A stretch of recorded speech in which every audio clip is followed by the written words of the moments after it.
What's up? What's up? It's the Arthur Moats Experience with Deke. I'm Arthur Moats, and that's my main man, Deke. What's good, bro? Man, it's an electric day, bro. It's an amazing day. Life is great. The Masters are on. I'm tuned in. I've been vibed out. You know? Can't complain, man. Productive day. Productive day.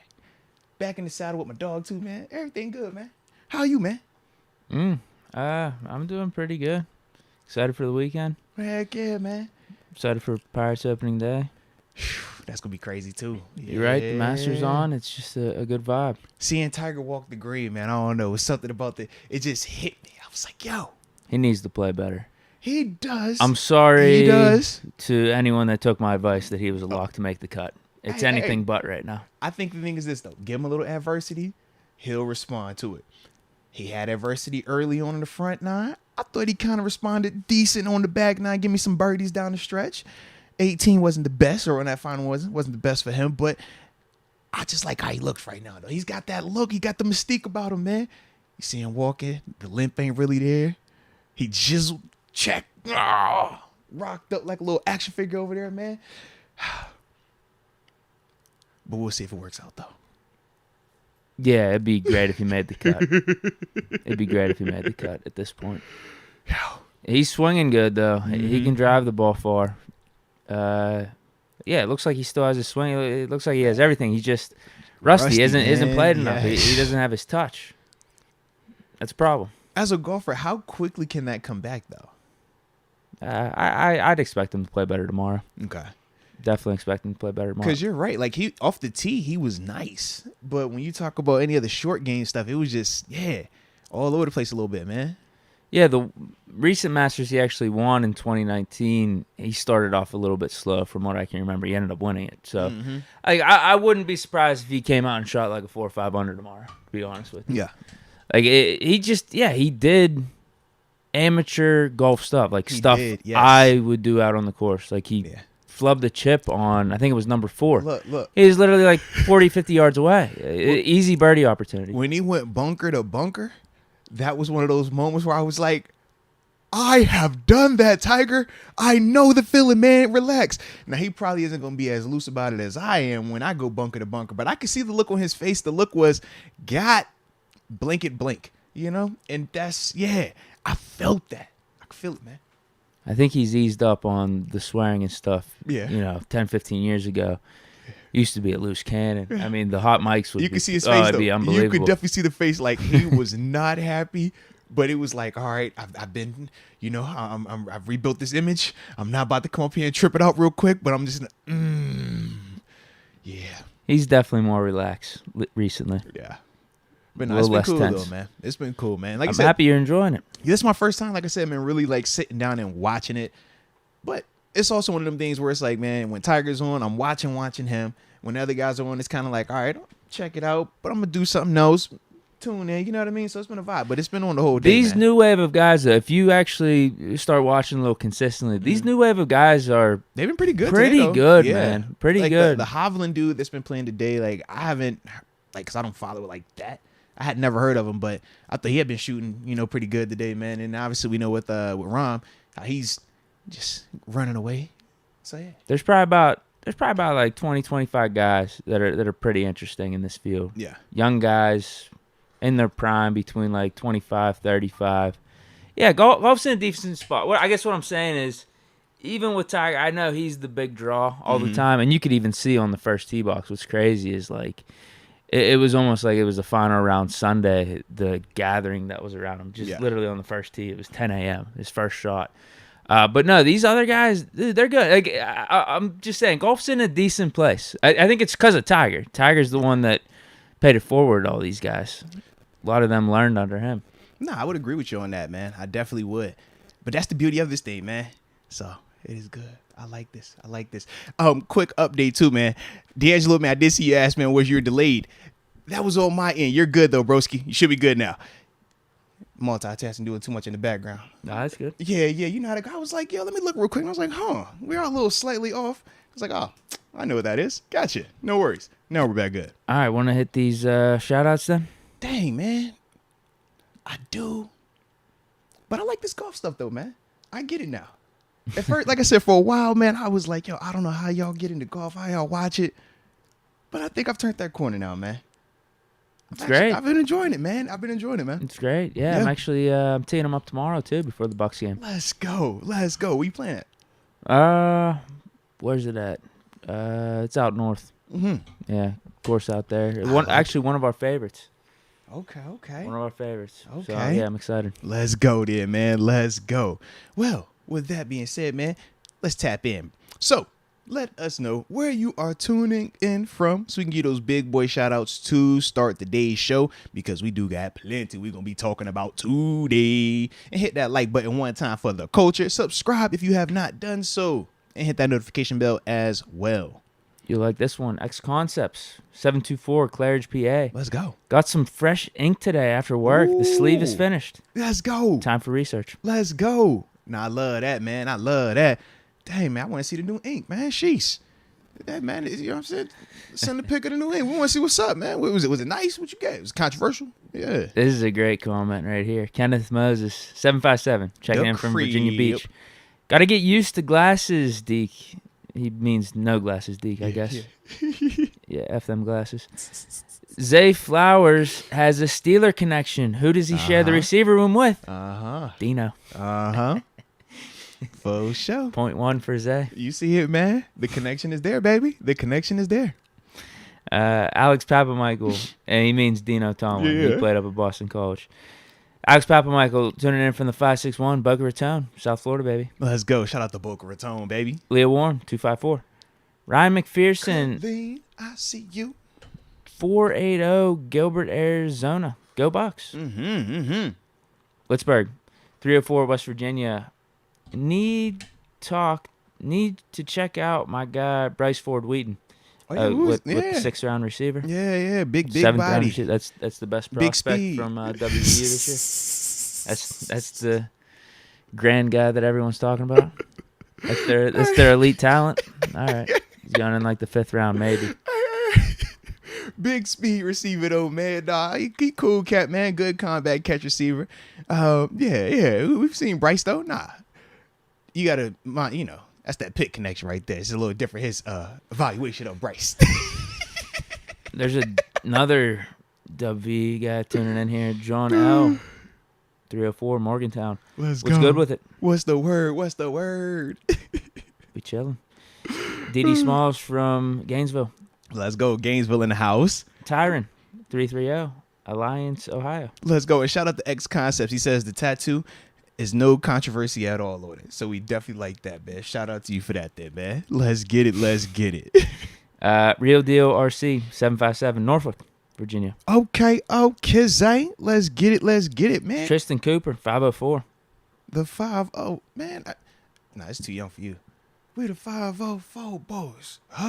We the 504 boys. Oh, gee, music style right there, man. I forgot who's even in that group. I got a few more. All right. Joseph Johnson 512 Austin, Texas. Steelers for life. Steeler Nation Carpenter Cali, the 661. All right. Let me tap in real quick. We got the homie Sean Wall. He says, I'm late. No, you're not. You're on time. The 413 Springfield, Massachusetts, a.k.a. Steeler Mass. I like that, actually. Brent Fox tuning in. He says, salute. Moats, Deke, and the chat. Mr. 214, faux show. You already know what it is. You already know. Then after that, man, we got Nathan Woods tuning in from the 401 Warwick, Rhode Island. Shout out to Rhode Island, baby. Let's get it. Then after that, man, we'll finish with these last two here. Steeler Wade Show. Southwest, the 412, Niles, Michigan. And the homie, a.k.a. my little broski camo kid, CMT. The 804, Midlothian, VA, but we all know he's repping the 757, a.k.a. the crib. Love you, broski. Love you. Can't wait to give you a big hug and a kiss and give you a nookie. It's my little man. All right. From the heart. You want me to hit these super chats? Man, let's tap in. Let's do this, dude. All right. We got a few to start it off here. Okay. Shout Well, out let's to come you out the guys. gate with it then. Yeah. And I don't know if this shows up on yours or not. I think we had an upper room in here too. I think, was it the first one? Yeah, I think so, yeah. All right, hold on one sec. My computer's freezing up. Well, I should be able to read these off. Okay. Himong Yash has joined the upper room. Okay, yeah. Hamon Yash, welcome to the upper room. Yes, indeed. Yes, indeed. We also got Steeler Nation on fire. Moats, remember what I said yesterday? Signed, traded, or drafted, you're still homegrown. There it is. Put those words on a shirt and wear it. There it is. Hey, wear it with pride, baby. Wear it with pride. I appreciate that from the heart. Told you, man, you become my new favorite. Yeah. Himong Yaj says, shout out to the 916. Let's get it. Sacktown, NBA basketball. Oh, they in the playoffs this year too, man. Shout out to the Kings. Absolutely. Next. Steeler Nation on fire. Trey Edmonds should try the XFL. Yeah, I think that could make sense. Yeah. Yeah, that could be a fit. Some possibilities there. Right. Shoot, was it Philip Lindsay? If I remember correctly, didn't he just sign with the XFL? He. I feel like definitely did. I'm not tripping. Yeah, he's with in Seattle. Him, Josh, and Danucci. I don't think you're wrong. Yeah, that's kind of crazy. Loading up. I mean, Philip Lindsay's a Pro Bowler from what, 3 years ago? It was his rookie year. Yeah, dang, that's crazy. Good for the XFL though, man. And that's the purpose of the league, though, right? Giving guys opportunities, man. So shout out to him and shout out to them. Justin Gordon, sup, fellas? Just to kill off all the homegrown noise, it's not about where you played more, who paid you more. Oh. Shows. Oh, no. That's what he's saying. Who paid you more shows the belief they had in you. Hashtag homegrown. Hey, I'm with you, baby. The check ran up a lot higher and still continues to run a lot higher in this part of town. As you can see, we ain't leaving, right? What they say in Wolf Wall Street? I'm not. You have seen that movie, right? Yeah, probably one of my top 5. Oh, thank you, God. Now you know it's gonna be a great day. Deke actually seen one of the movies I was referencing. Man, let's ride. But yeah, that's how I feel, man. I'm not leaving. Okay, you're gonna have to get the National Guard. You're gonna need everybody. Okay, that's how I feel. Plant my flag. Let's ride. Other Jacob, picket fence. Y'all gonna get the Tatum ones dropping on the 7th? I am. No, that's probably the last thing I'm copping. Jason Tatum has a signature shoe now. They just released. They did like the promo, the big like photo shoot showing all the details on it. Come on. But you know what? He is the. I mean, I'm trying to think. In the past 2 years, he's the second guy to have like a new release. Zion had his. Zion's was dope. It had like the Voodoo collab with it. But it was like a true Jordan 1, and then he had like his actual like game shoe. With Tatum, from what I've seen, it's just his game shoe. It's not like a let me come back and give you a signature Jordan. So for me personally, it hurts. I don't know, man. I be looking at them like they team joint. So like I would hoop in them, but like in terms of me, like for my personal like just casual wear, probably not. But that's kind of how I felt about even with Zion's. Like, they were dope, but I don't want his, like, actual ones he wears. I want the Jordan 1 collab because that part looks cool. But that's just me. Yeah, Tatum getting signature shoes. Who else has signature shoes that Tatum shouldn't? has one. Zion has one. Giannis has one. Giannis Harden acceptable. has one. Harden has, Harden's low-key. It's, if you're hooping, it looks cool. I don't see how you're just like wearing it. Giannis is actually pretty cool. It's got the backwards Nike. Yeah. Right? Mm-hmm. Let me think. Who else? He's the only one out of that group. Yeah. But I would accept it. It's okay. who I could has see the the Zion signatures? because you're trying to do the whole LeBron thing when he's coming into the league. Yeah. The problem is he hasn't been living up to the court. No. part. Yeah. Maybe you gotta stop the signature shoes with him. Yeah. Stop I like production. His Jordan 1 though is fire. Is it? The Jordan 1 Russ low Russ is got fire. one too. Yeah, he do. Right? Yeah. My God. Paul George has a signature. It's too much. It's Next will be Draymond with a signature, right? Just give him a signature shoe. Yeah, people that got signature shoes actually, it actually mattered. Yeah. Like when I think I'm thinking even outside of Jordan. AI, T-Mac, Kobe, LeBron, Grant Hill had one. Shaq had. Yeah, Shaq was kind of crazy. He had his though. Yeah, I feel what you're saying though. It definitely feels a little Yeah. Tatum. Yeah. Come on. He was like, I can't rock the Tatums, bro. Samurai Finn. Shout out to the live players dealing with the media harassment. People Bro. always butthurt when others get paid. Y'all haters stay yelling at your screen. They was talking about who was it? They said was sitting at the dinner, or I guess they were saying he was like by himself in the oh gosh, from Live, one of the older guys too, big name too. Oh my goodness, Phil Mickelson. yeah, that's what it was. They were trying to make a big deal of it. They was like, yeah, it looks like Phil was just by himself in this area, like or wherever they were at last night. Whatever, I don't know what the heck they were doing last night, but wherever they were sitting at, he was like, yeah, Phil's off to himself and everybody else, all the PJ guys over here. And I'm just like, man, how old are we, bro? Like, what we doing? But yeah, I get it. I guess I don't know.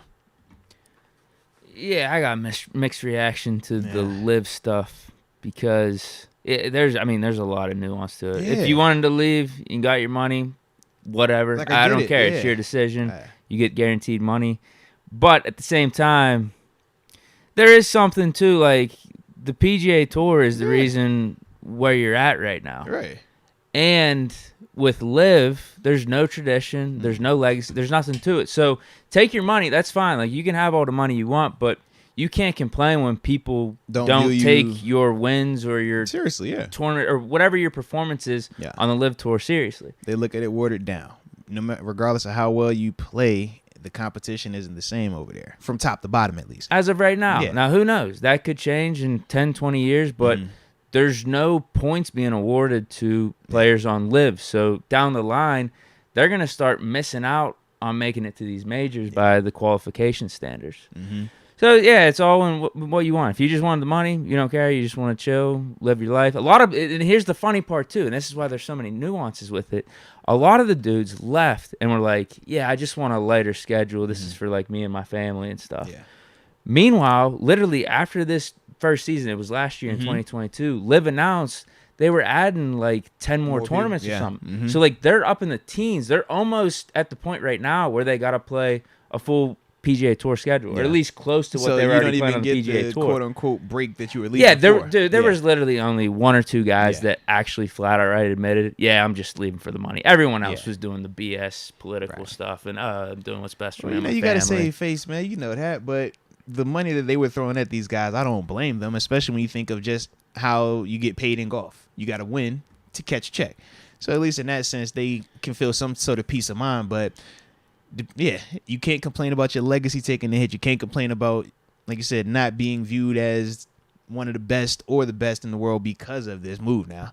Yeah, you can't have it both ways. Now, you could prove that wrong, like Brooks Koepka right now. He's one of the live guys. He's number 3 in the standings for this tournament. So if you come out and win some majors, you could prove that, you're still amongst the top in the world. It doesn't matter what field you're playing in during the regular season. But yeah, it's just weird, bro. Weigh out what you want. Dilemma, out what you want, because also going to live, like, this is a new league, and you don't know how they're gonna operate with all this stuff. Because as I just said, they randomly just added 10 new tournaments.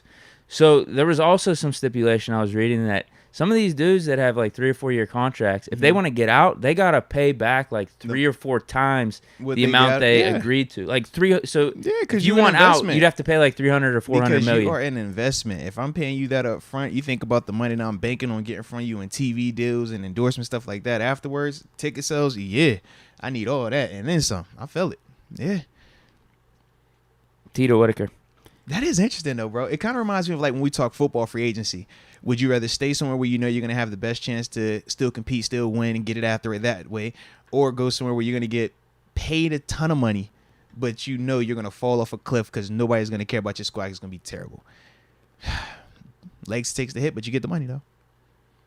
Yeah. And the PGA Tour didn't seem like they were going to waver on their stance of letting the dudes that left for live back in. Now, maybe that could change. Time heals things, in 3-4 years. Maybe that stance could change, but I mean, they might have to live with this decision, and I don't know how Live's going to go. PGA Tour has been around for X amount of years. Man, whereas Live, who knows? Yeah. Tito Whitaker, no tattoos, but I have brands, RQQ. Okay. Shout out to the Qs in the building. That's TG and the homies over there, man. We got 3 upper room memberships. Other Jacob. Okay. Joseph Johnson, and Okay. Tito Whitaker gifted one to Cody James. Man, let's go, other Jacob, Joseph Johnson, and Cody James. Welcome to the upper room. Yes, indeed. And Tito Whitaker, man, we appreciate you, man. Being a rock star, paying it forward, and just being an awesome individual, man. So we greatly appreciate your support as well. Let's go, UW. For anyone going to the Bucks home opener, just remember it's a blackout. Oh, hey now. Okay. Did you remember that? I got a black jersey. Yeah, you got a black hat too, right? Yeah. Yeah, I like that. Ryan McPherson, I got the Luca ones, all red. What do you think? Shout out. Yeah, Luca does have a signature as well. Luca? Man. Yeah, his is low. He got a little vibe too, bro. Yeah. It's, to me, I feel like the way that they went with the signature shoes are definitely heavy on the basketball emphasis. Whereas I think like at times with some of the other shoes, the signature ones that would come out, like I think of Kobe's, like it still gave me more of like a urban look to it, where like you could wear it with more stuff than just feeling like I have to be in like my athletic, or I have to be like I'm about to go hoop. You know what I mean? So that's just how I looked at it personally. But no, Luka, man, he got a little vibe too though, bro. You have you seen his? Mm. Man, yeah, he got a little heat. It's all right. I could see Luca. I could see him getting a signature. Yeah. It still feel early to you though, huh? Think it's like, yo, Luca's on the fringe. Here's the thing with Luca. I mean, you knew he was going to be generational after like year one. Whereas Tatum, like slow build up, Yeah.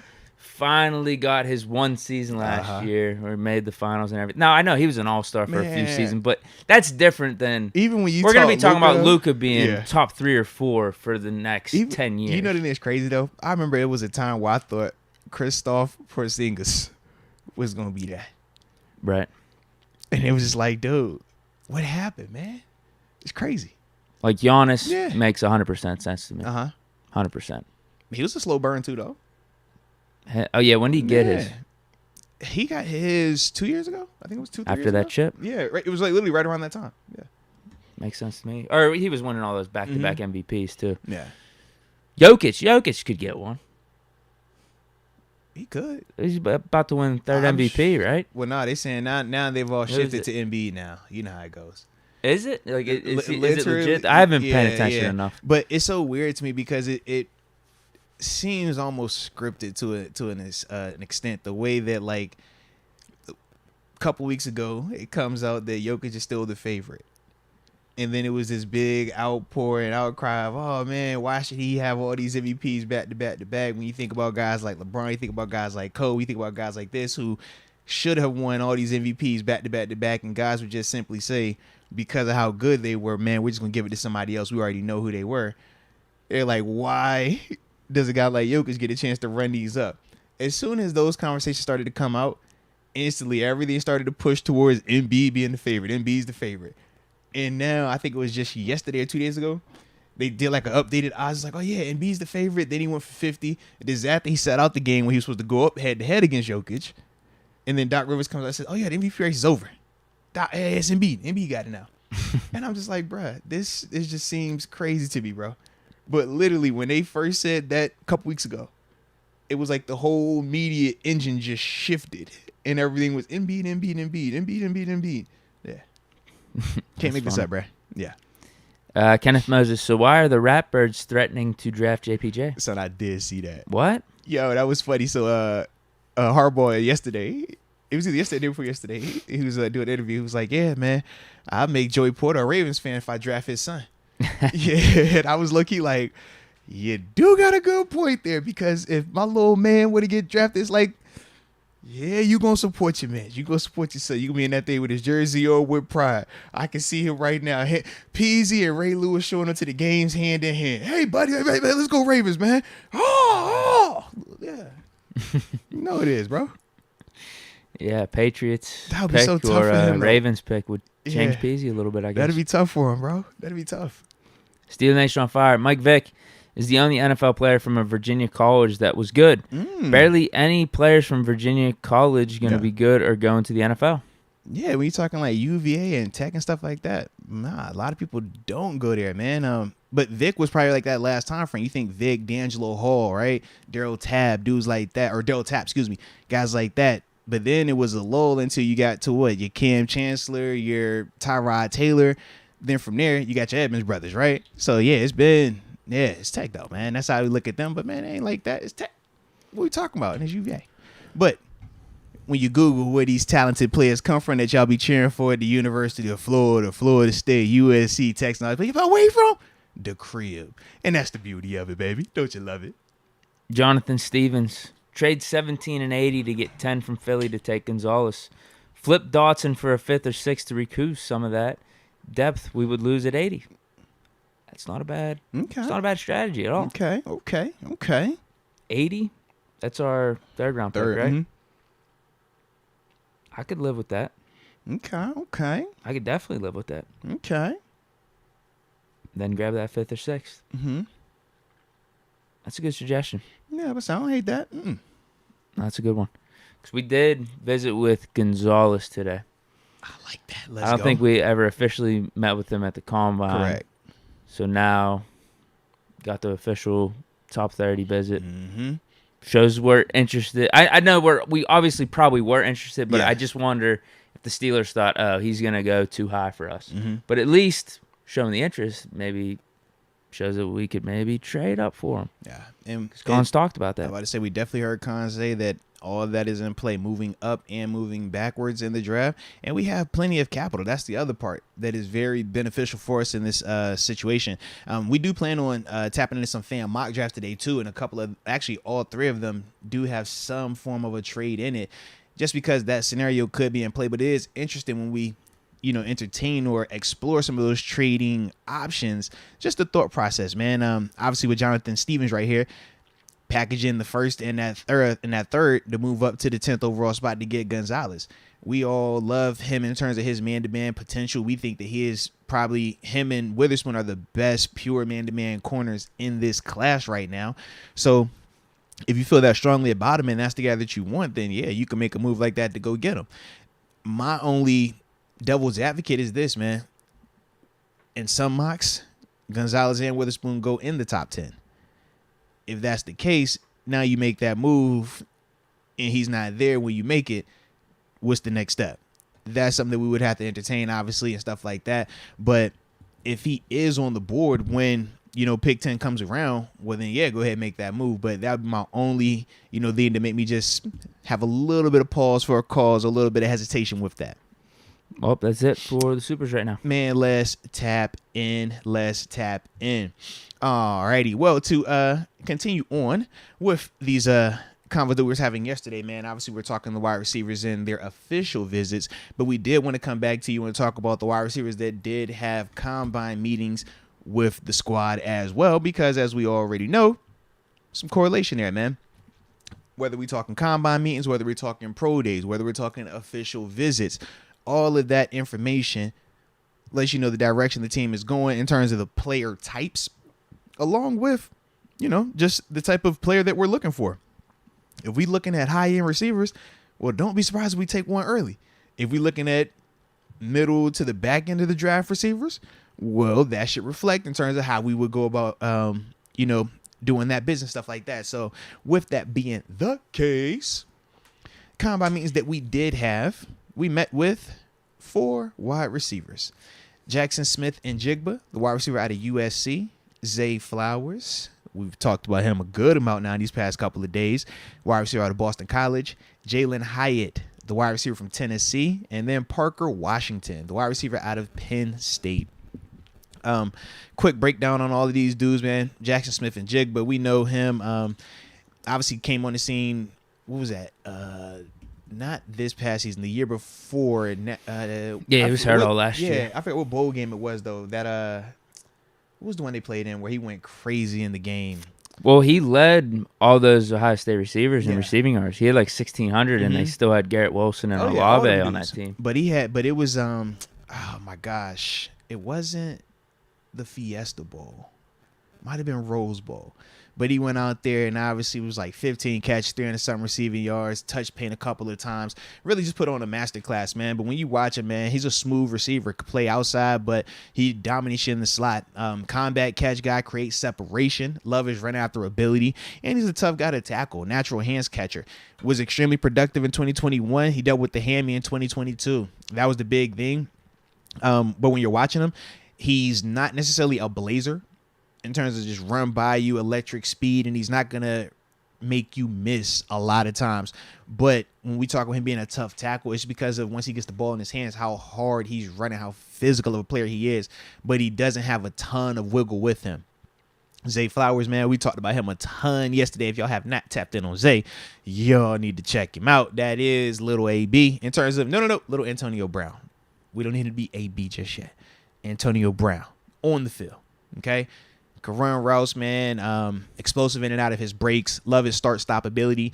Will go up and get the ball, though, man. Not afraid to be aggressive. And at the same time, man, you can see him be used in different ways, too, man, whether you're talking some of the reverses, stuff like that, man, because once he gets that ball, he does run it just like he's running back, man. He's trying to take this thing to the house, cutting up, stiff arm, and just a tough player. Like I said, just looks like AB. That's what it looks like, man. But extremely excited about him. Glad we're meeting with this dude. And then from there, Jalen Hyatt from Tennessee. Explosive, elite, speed receiver. You have to respect him when he's on that field. Think Ted Ginn Jr., Deshaun Jackson. I'm trying to think any of these other just Blazers when they line up outside. Be alert because he could take the top off of defense. Terms of him, more so still just a vertical threat guy. He was schemed open. Sometimes I would feel like when you watch him do some of his crossing routes and some of the route stuff to get him vertical, I want to just see him more so just can he beat standalone man-to-man press versus it having to be him being off the ball or him being motion and things like that. But that was how they ran their offense at Tennessee. They didn't make him have to stay on that line like we would do in certain NFL formations where you would have to deal with just press after press after press. So that's my only concern with him. And when you do get hands on him, you can reroute him because he is on the thinner side. So he does get moved when a guy does get his hands on him. But because he's so fast, that speed, it makes a lot of defenders scared. And that's the beauty of Jalen, man. And then the last one, like we said, was Parker Washington, man. Super productive slot receiver, though, man. In terms of how I see him, man, I think he cooks right in there. Good right after. I like his physicality. You watch him in the combat catch situations. I think he's good there as well. And he's shifty. But it's weird because he's shifty, but he doesn't make a ton of people miss. But when you watch him, it's like, yo, that should work. These moves should work a little bit better than what they actually do. But other than that, he does have the one extra cheat code than any of these other guys. Well, Zay Flowers has a cheat code, but Parker Washington has a cheat code. He is Josh Dobbs' cousin. So that does count. That's a bloodline. Addison's got a cheat code, too. Yes. Yeah, technically he does. Addison does. Yeah, so we got some cheat codes in here, but that is one of the Parker Washington cheat codes. He is in a direct affiliate of a true blood, a blue blood. You know what I'm saying? Dobbs was homegrown. Dobbs is pure blood. So he has a pure blood connection. So that's a huge leg up for him. I thought you were going to say he's able to go up and get the ball, too. I mean, he can. For his small size, that's what really impressed me. Yeah, when you talk about the combat catches, like, he will rise up on you. It's weird, like, because you say he's little, but he jumps. He's not afraid to go get that rock, bro.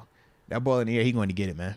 No, I wasn't expecting that when I first just saw him line up. I'm like, all right, this just a little slot receiver. You shouldn't be a combat catch guy. Yeah. Yeah, he's jumping up and mossing people. Here's my thing with these receivers. Mm-hmm. I think I'd be fine with those top three if we took them at 17. Okay. And Njigba, Zay Flowers, or Addison. Any of the three. I'm with you on that. I'd be fine with it. It'd be amazing if somehow we got any of them at 32, but I don't know if that's happening. Yeah. With Hyatt, a lot of people are mocking him to the second. Mm-hmm. That's too high for me. I don't think he doesn't have a bag of moves. It's boom or bust. He's fast, short. Maybe reminds me a little bit of Mike Wallace. Yes, not as fast. Mike Wallace, D-Jax, Ted Ginn Jr. They are all what? I think D-Jax probably was the most versatile in terms of wiggle, but all three of them had one thing in common. They are elite straight line, and they're going to give you verticals and stops. verticals and stops, or you try to scheme them up on something where they, catching an emotion and then getting a chance to get a foot race. That's Jalen, man. Yeah, I don't see a lot of route running with it, man. I kind of want route running. Fair enough. Kind of. Yeah, I can get that. And that's a thing, too, when you're talking Jalen, like, you have to know what you're signing up for. Because I don't think Hyatt's as fast as any of those guys you mentioned. He ran a 4.4. That is fast, yeah. And you could see it on the screen. It's just he how plays fast. And I don't think it's to that level where it's, wow, second rounder or even first rounder. This is game changing. See, to me, I feel like he has the acceleration, but his top end kind of isn't the same as when you talk Ted Ginn, Deshaun Jackson, and Mike. I feel like those guys had the acceleration, but then they also had that second gear where when they up there, it's like they can still separate. And I think that's the difference. But Jalen, he had like his acceleration, the way that he's able to get out of that thing, it puts these corners on high alert. But that's the difference though when you're talking about those other guys. They have world-class, elite speed, whereas he still is fast as heck out there, but it's just not going to be to the same extent as those guys. Yeah. If you told me we were getting him in the third, I'm fine with it. See, now, I don't think you get him at 80 though, bro. Yeah, a lot of people have him. A lot of people have him going in the second round. Yeah. With Washington, I think he's that third or fourth round guy for us. Oh yeah. No, if we want to pass up the Tank Dell type, like, right. Yeah, he's in that convo. I haven't exactly seen where he's been getting mocked to, but I haven't seen him in the first two rounds. I know that. So third and after, I'm good with Washington. Like Parker Washington, Tank Dell, to me, those two fit that middle tier that some of those dudes we were talking about yesterday too. Yeah, good amount of those dudes we talked to yesterday. Mingo, Jones, and Reed. Where you're like, if you don't want to break the bank on one of these, higher end talents, but you're still looking for something that's going to be really good, maybe not be the standalone dog that you want, but if you're putting him in an offense that already has a George Pickens and a Deontay and a Pat Freiermuth, maybe it works out better because you don't feel as pressed to feed him. Whereas if you take a receiver at 17, Jackson Smith and Jigba, Zay Flowers, Jordan Addison, any of these type of dudes, what are we going to be talking about? To justify that pick, we got to feed them. We're going to feel the need to feed them. We're get them on the field at least. Yeah, and we know that's going to change the structure of what had us cooking in the second half of the season. We didn't cook in the second half because we were playing three wides the whole time. Nah, we were cooking because we was playing big body personnel groupings, tight ends, plural, 1-2 wide receiver sets, and that was the way that we operated. Us bringing in one of those higher end guys, I just wonder how does that change the structure of what we're doing. I do like it in the sense that you would have a guy already in house for when Deontay potentially leaves in a year from now because of the contract situation. But I just wonder, does that take away from what we were already building towards in the second half of the season, being a more physical group? I would hope not, because every move we've made in free agency tells us we're sticking with that. Mm-hmm. I would like to think this would just be an additional piece, an additional gadget to have in your back pocket. I think of when we moved on from Claypool. Before we moved on from him, it seemed like we were just trying to figure out how can we feed three dudes consistently. We wanted to get Claypool. This dude's a rookie, though. This dude's a rookie. Pickens was a rookie last year, too. That never changed anything. We were hollering for him to get 10 to 12 targets in week 2. So what would change if this dude was at 17 overall, whereas with Pickens, at least he was in the second round? And the excitement that'd be surrounding Kenny as well. I think with Pickens, though, we were talking about him as being legitimately our wide receiver 1. This guy would be coming in as our wide receiver. He'd be competing for wide receiver 3. So it's like knowing your lane. No. At 17, them dudes going to be competing with Deontay. We all know this. If Jordan Addison came here, we would all be saying that's Deontay's competition.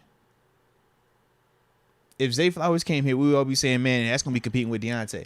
He's not going to take George Pickens off the field, but that's not necessarily how we viewed Claypool, though, when he was here. It's like we have 3 receivers. To an extent, yes, but then it got to the point where we felt like George Pickens could give us everything that Claypool could give us and then some. But that didn't take away from us having Claypool on the field whenever we did do the 3 wide receivers. It didn't. Just playing them. Like we didn't have any oh, this dude should get snaps over this guy. Like they all played. Mm-hmm.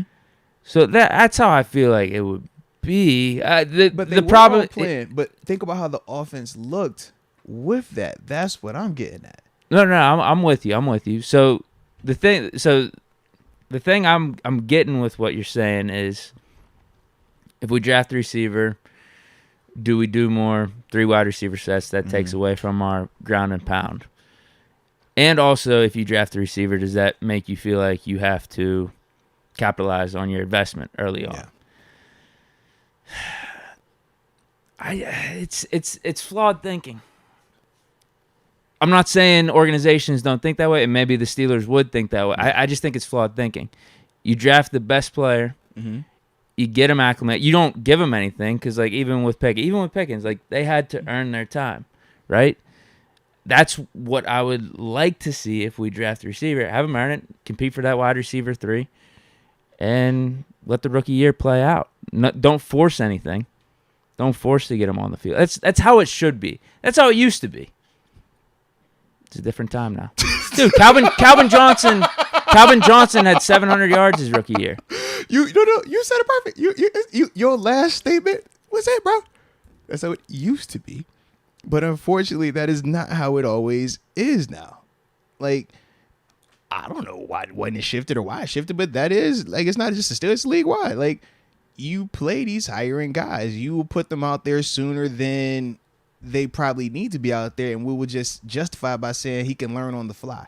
I made this investment. We know the talent. Maybe this expedites it. We'll go through a couple of weeks of growing pains of it being bad, and then when it starts to turn, then we'll feel good about it. That's what we do. But that's not technically earning it. That's not technically you being the best guy at that moment. That's them just deciding that your potential is better than where this guy's ceiling is kind of limited. So you're just banking on this investment getting a little bit better. So now, I feel like if you're good, you're good. Like, you got to get a guy out there because they're going to help your team. Like Claypool, his rookie year. We saw it after 2 or 3 games. Like, get Claypool out there more. Absolutely. We've seen it with Pickens. Get him the ball more. Who else recently in terms of, like, rookie? Like Justin Jefferson. You're not sitting like he's got to be your guy out there. So if, let's say we draft Isaiah Flowers and we could see, like, no one can stop this dude. Get him out there. My thing is, though, and I guess this goes back to it just being a different time. I feel like as a rookie, you shouldn't have an ego about how much you're getting the ball, snaps, targets. You shouldn't. You shouldn't. But we've seen inklings of that with rookie receivers and young guys. I mean, even on our team throughout the league. We've seen it last year. We know that. Come on. I guess I'm talking the perfect world scenario. You bring in a guy, even though he is a first round pick, you got to earn it. Yeah, make him humble. Like, let's run our offense no different than what we were thinking going in. Like, we can stick to the ground and pound. We have balance. We're not trying to force feed a rookie, even though he is a first round pick. But you're right. And who knows what kinds of, you got to know who you're drafting to. And I think we're focusing more so on the players element of it, but it's not just the player that drums up this type of stuff. It's also media. You're going to have fans every week talking about, man, this is the first round draft pick. What are his numbers? This is a wasted pick. Is he a bust? Did the Steelers miss on another guy? And then we're going to be comparing his numbers to this other guy who got drafted and what he's been doing.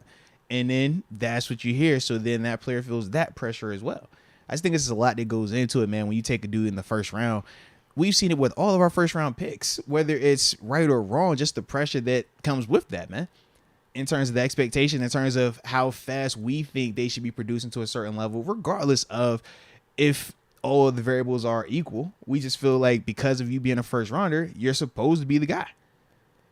And I think it's going to be hard for us to take a receiver, a sexy position, a dude that's going, any of these dudes we talking about got crazy tape from college too, and then put him out there and we're like, we're not going to utilize him like that. We're not going to really target him like that. Hey, if you get some targets, you get some targets.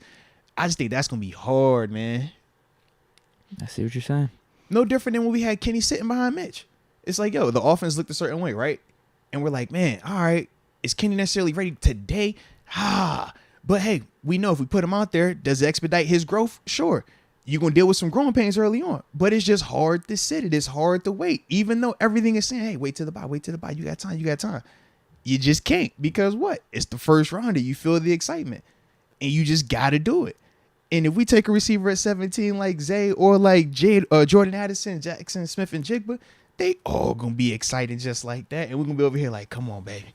All right, man, when we going to start taking some shots, man? Come on, Canada, man. We need to fire Canada, man. Canada can't even, you got all these weapons here and you can't get Canada the ball. Or you're going to have Big Noriega like, it ain't on Canada. It's because Kenny sucked. That's what he going to be like, yo, Kenny can't throw Jackson the ball. If Kenny was good, he could throw all three of them dudes the ball. That's what they're going to be saying. So either way, I just feel like it's a lot of pressure that gets created right there. I'm sorry, but to me, I just care about winning. And if you're drafting a receiver like that, you got to understand the long-term vision with it too.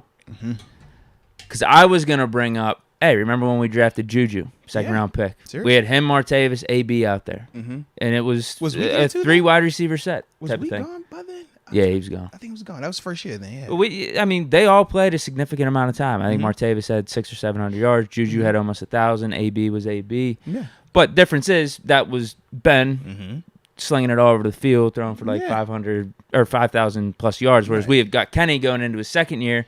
I don't think we're necessarily trying to do that right now. Yeah, two different stages. And also, offensive scheme was very different. That was a Todd Haley offense versus a Matt Canada offense. No offense, but it's very different. So, if we draft receiver, smiling or frowning? I'm going to be smiling because I know it's going to be exciting, but I'm also going to be smiling because I'm just like, yo, this could get really chaotic. It's just one of those things that drafting a receiver can mean multiple things, though. If you feel like you got the scenario where you're going to keep all three, well, great. Do you think this scenario where you're just leveraging for the Deontay Johnson situation? Cool. Are you planning on moving Deontay early in the season? We know we've talked about, do you trade Deontay? Do you trade Deontay? It's like, all right, are you drafting this guy with the intentions of moving on from him? Because if you're doing that, okay, cool. I think it's still risky, but you still... I think it gives you flexibility. I don't know if that should be at the forefront. It gives you that in the back pocket, though. Right, but it's like you got options at least. So I think it's just multiple things that could be at play with taking the receiver. I don't hate the move, though, because, you always want the most talented players you can have, and this is a passing league. It's just for our specific situation, we didn't see Kenny thrive in this offense when we were in a 3 and 4 wide receiver pass-happy offense. We saw Kenny in this offense thrive when we reeled it in a little bit, when we said we're going to go bigger personnel groupings, run, play action, take our shots when we want to that way. I just think that for us to see that work and at the same time see the other version not work, I don't want to just hop right back into the thing that we struggled with to start out year 2. I'm like, yo, let's ride this wave and see how far you can take us with what you're doing. Can you build upon that? Not, all right, I know you can do this good. Let's go back to what you sucked at. Let's go back to where you were struggling at when people was questioning, should you have been the guy? I don't want to go back to start with that. Nah. You can prove that down the line, but I don't want to throw you back out there and that be the first thing. We're saying the same thing. I just feel like it shouldn't matter if we take a receiver in the first round or not to, I guess, completely switch up our offense to start passing the ball like that. Like, we should focus on still building off what we were doing last year. We shouldn't let a first-round receiver dictate that. Yeah. But what you're saying is might not be a perfect world like that. Yeah. I hope it did, or I hope it would work like that. But we've already seen, man, like, that's just not how I work at this level, man. Whether you're talking the money involved or even just the politics part of it, where this guy is invested because we took him in the first. He's going to get out there. We're going to play this dude. You got to.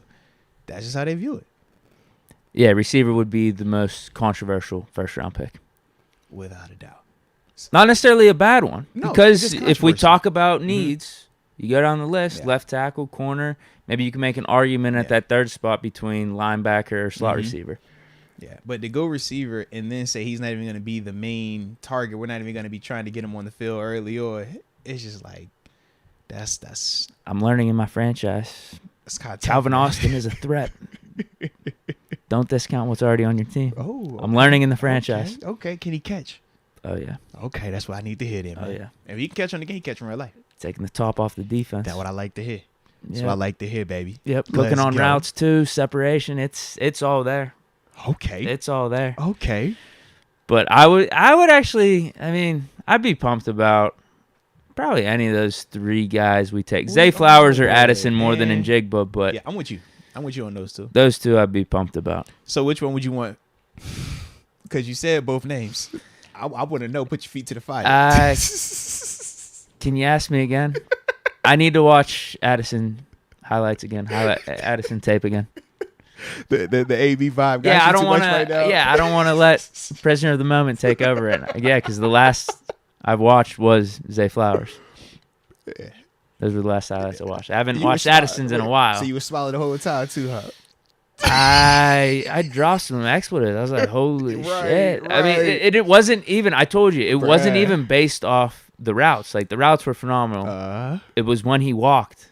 It was literally when he walked. Identical, bro. He has the same footstep. Like, he has his like feet open-toed a little bit. Yeah, his gait, he definitely, like, and he got that look, bro. That's what was jarring to me. Bro. That's funny. Anything else with these receivers? No, I think we're pretty much on the same page, though, man. Like, we'll be excited for any of those three. I like Zay Flowers. That's my guy because I was an AB guy. I witnessed that. I seen that firsthand. 4 years, was in love. Like, bro, this is crazy. How do we have this on our roster, bro? Like, that's just special. And anything that looks similar to that, I get excited about it. And Zay looks very similar. It looks very, very similar. Well, we talked about Steven Sims looking a little similar. No, but this is different class, though, man. Like, and it was funny, too, because I forgot. Who was the player? It was Jaden Reed. Jaden Reed, I said, was my I think Steven Sims was more because of his socks. Yeah, but Jaden Reed, when I watched Jaden Reed, I was like, yo, he give me Steven Sims. There you go. A little bursty, little slide. Like, you're that. All right? But Zay is just a different class, man. Like, and it's no shot at Steven or any of those type of guys, but it's a different type of player because I do think Steven is more explosive and more straight line fast than an AB. But AB plays so hard and his routes are so crisp in the way that he sells all the little details, hand placement, dropping his pad level, giving you a little bit of that head tilt one way or the other just to trick you, man. Leaning out to go in, leaning in to go out. All those little subtle things. That's what made AB so elite. When you watch Zay, he does a lot of those similar things, though. And he does play very hard, just like AB does. And that's the part where you see those traits. And then when you see him go up and get the football and how he attacks it, that was one of AB's signature things. He's not going to wait for that ball to come to him because as a smaller receiver on the outside, you don't have that luxury.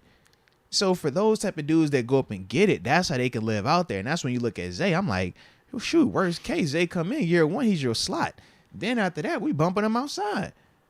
It's just, yeah, I just think to me, man, he's my guy right now in terms of like the higher end receiver dudes. Understandable. Yeah. I have one more thing with the whole receiver talk. Yeah. And this is why, in my opinion, from my standpoint, if we take a receiver round one, we shouldn't completely just switch everything over with the offense. Mm-hmm. Stick with what we're doing. If we do want to get some 3 wide receiver sets out there, whatever, so be it. Rotate the receivers, however you want to do it. But we got 2 more picks in the second round after that, and then a good third round pick as well. We're loaded, bro. Like, we don't have to take another receiver after that. We can still get our corners. You can still get a tackle, O-line, D-line, any of that, like whatever you want. Or LB, we got options. Maybe we take the receiver just because that's how the draft board plays out, and we think that guy is literally the best guy available for us, no matter the position. And we maybe have a little bit more of a long term vision with it too, of like maybe him and Pickens grow up together. My question to you is this though.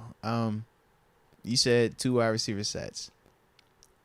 If it's Deontay on the sideline, are you tripping? I'm getting 18 a year. This is if we're sticking with running the ball. Just 2 tight ends out there. We playing 2 wide receivers. And, all right, it's Deontay Johnson. He's the odd man out. 18 mil on the sideline. How you feel? You think that happens? I'm asking. How do you feel? Are we winning? I don't care. If we're winning, I don't care. George Pickens, if it's him? Pickens? Is our offense struggling or are we winning? Like, those are my main questions. We can start talking about that if we're not doing good. Winning is a different conversation than offense being productive. We've seen that. We were winning at times, but the offense was still kind of sluggish at times, right? We saying these are the receivers that are out there. I don't care if we're winning. Okay. Because that's what I said last year whenever there was complaints about Pickens getting targets in the Falcons game. We're running the ball down the Falcons' throat. He was on the field, though. You're watching him stand on the sideline, and we're running the ball, and it's the slow, grind and pound, methodical offense like we've had, but it's still efficient. It's still going. It's still scoring like it's supposed to. We still was putting up almost 30 if they were just efficient in the red zone. We talked about that at the end of the year. And that wasn't an explosive, sexy offense, though. So if that's the style of it, but like we said, you got either 18 mil Deontay on the sideline, you got the 17th overall pick Zay Flowers over there on the sideline, or you got George Pickens on the sideline. I just think that's going to continue to be very, very challenging, man. That's why I just think it's going to be very, very hard. Okay. Yeah. Yeah, I think I don't. They're all good. What I'm saying They're all too, good. you can open it up a little bit more though, and I expect that to happen in general with Pickett going into Just his natural second progression, year, yeah. right? I don't think you completely revamp the thing and go 4 wide shotgun every time or anything like that, but 3 wide receiver, you could still run the ball out of 3 wide receiver sets. Have Moose at tight end. You can. That is not going to be as effective though as what we talked about with the 2 tight end sets. We saw that. Depends. Well, I guess it could depend. If Yeah. Pickett is lighting them up, they got to start respecting that a little bit more, Very and true. that can open up the box. Yeah. Because that's how Bell was able to get a lot of his yards absolutely too. was. Absolutely. Yeah, I get what you're saying. There could be some things that happen with it. I see what you're saying.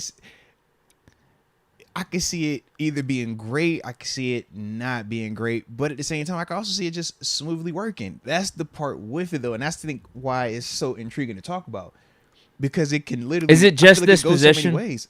Is it just the receiver I feel like it's position? just the wide Because if we're receiver. talking about an edge rusher, basically Because they anywhere else, rotate, like if we brought in DBs a is Brian different. Branch Yeah, or it's something, different. Like- you don't think there's any issue? Nah, because I feel like number one on defense is just a different style of how we operate. Everybody can eat on every play, whereas on offense, like I said, I'm throwing it this way. It's no assist catch. It's no me and you got a sack or you got the pick or I got the force. I forced the fumble. You picked it up. Nah, it's you caught it. You ran it. You scored. That was it. Only you. I'm running Ross over here on air essentially because you don't look this way. I can't do anything. Oh, I make a block downfield. Woo! But no one notices that. On defense, man, it could be a game where, bro, I have nothing called from you. You don't have to call nothing from me. Call base defense, bro. I'm gonna get off. I'm gonna go get me. I'm gonna go make a play. And I think that's why on defense it's a little bit different in terms of the mentality because of just like how we're structured and what our roles are, our opportunities to make plays and just get involved. It's just a lot easier. That's why, man, shoot, you'd rather be a D lineman than an offensive lineman. D lineman, man, you could be terrible. You get you 2 sacks in a game. They gonna know your name. Offensive lineman, you could be blocking everybody to sleep. No one gonna care about you. That's just how it go. You give up a sack though, they gonna know who you are then. So yeah, why you think us people that like the hard name call play defense so much, man? All right, defense, skill position players. All right, y'all know what it is. But yeah, so that's why I don't think it would. I think it's just that wide receiver position. I think it's just that because like I said, we don't have the issue at running back, but we wouldn't be bringing another running back. But the only way that would happen if you brought in Bijan Robinson, then we would have this dilemma where you're like, okay, who's sitting on the sideline? If Najee's on the sideline, how do you feel? I just If feel it's like that'd Bijan on be the a stupid pick. I agree, but that's the only other position because it's a skill position on offense where you only going to have one guy that can touch that rock, that can make a move with it. No different when we talk to tight end spot. All right, you got Pat, you got Gentry. All right, we're going to draft another tight end. Okay, well, who sits there? Well, that's easy. All right, Gentry goes to the bench. All right, cool. But if Gentry was if Gentry was an Ebron when we first signed him along with Pat Frymouth and then we bring in a tight end, it's the same conversation again. Who is sitting over there and how do we feel about a talented player like that being on the sideline? It's a good problem to have, though. You can never have enough talent. Yeah, I guess it would be one of those things. Just don't be surprised if something happens throughout the season. That's a nice way If to a put little something pops up. it. You know, you might have some disgruntled. You might see some. What's social funny? media cleansing. What's funny is I did Yeah. say the 3 wide receiver set worked with Juju, Martavis, and AB, but we did have some stuff pop up throughout that season. We had Right? it, yeah. Martavis, Instagram. Even before it started, think about that. That's your replacement. As soon as his name was called, that's your replacement. So you already we know. talk about that? Who would be the one Yeah. that tweets out that's your Uh-huh. replacement? We said Yeah. it would be Pickens, Yeah. right? Pigs, he for him. Deontay would passive post, aggressive. right? Yeah, he would just he- post an emoji or He something. gonna clear off the social media like wide receiver NFL. There's no team. Yeah. Yeah, man. It's the wide receivers. You know, you gotta coddle them, man. They got feelings, man. They're kind of like quarterbacks, but not to that same extent. But you gotta like. Do you know anything about Zay Flowers' personality? He hung with Dino Tomlin, so I guess that's got to be a benefit. I don't know. All right. Other than that, I don't Because know. everything Pickett was talking about with Addison, no drama, no Right. nonsense, hard worker, humble guy. No one said Deontay Johnson had drama either when he came out of college. It typically is no drama when everything is good. It becomes drama when you sit here and you like, I know I'm nice. I know I could help us. I know I can help any team in this league, but I'm sitting. That's when that drama happens. All right, I'll get back to these super chats then. Yeah, because I was thinking to myself, like, just last year, think about the games where we would see George Pickens, like, demonstrate, like, when he's frustrated. I was like, man, we ain't never seen Miles Winkins demonstrate nothing. We never seen Steven Sims trip out. We never seen, like, you know what I mean? It's just certain players, like, when you know you're that guy, it's hard to not be getting the rock, not being featured, not being able to legitimately help your squad. Deontay Johnson, he's proven he's that guy at this level. So when he don't get it, it's like, yo, he gonna feel some type of way. Pickens gonna feel some type of way. Yeah, him and Pickens, Yeah. they're right in feeling that way. Though. Yeah. They both are. But then when you throw in a first round pick into that mix, that's I'm saying the first where it round gets pick janky. should be humble.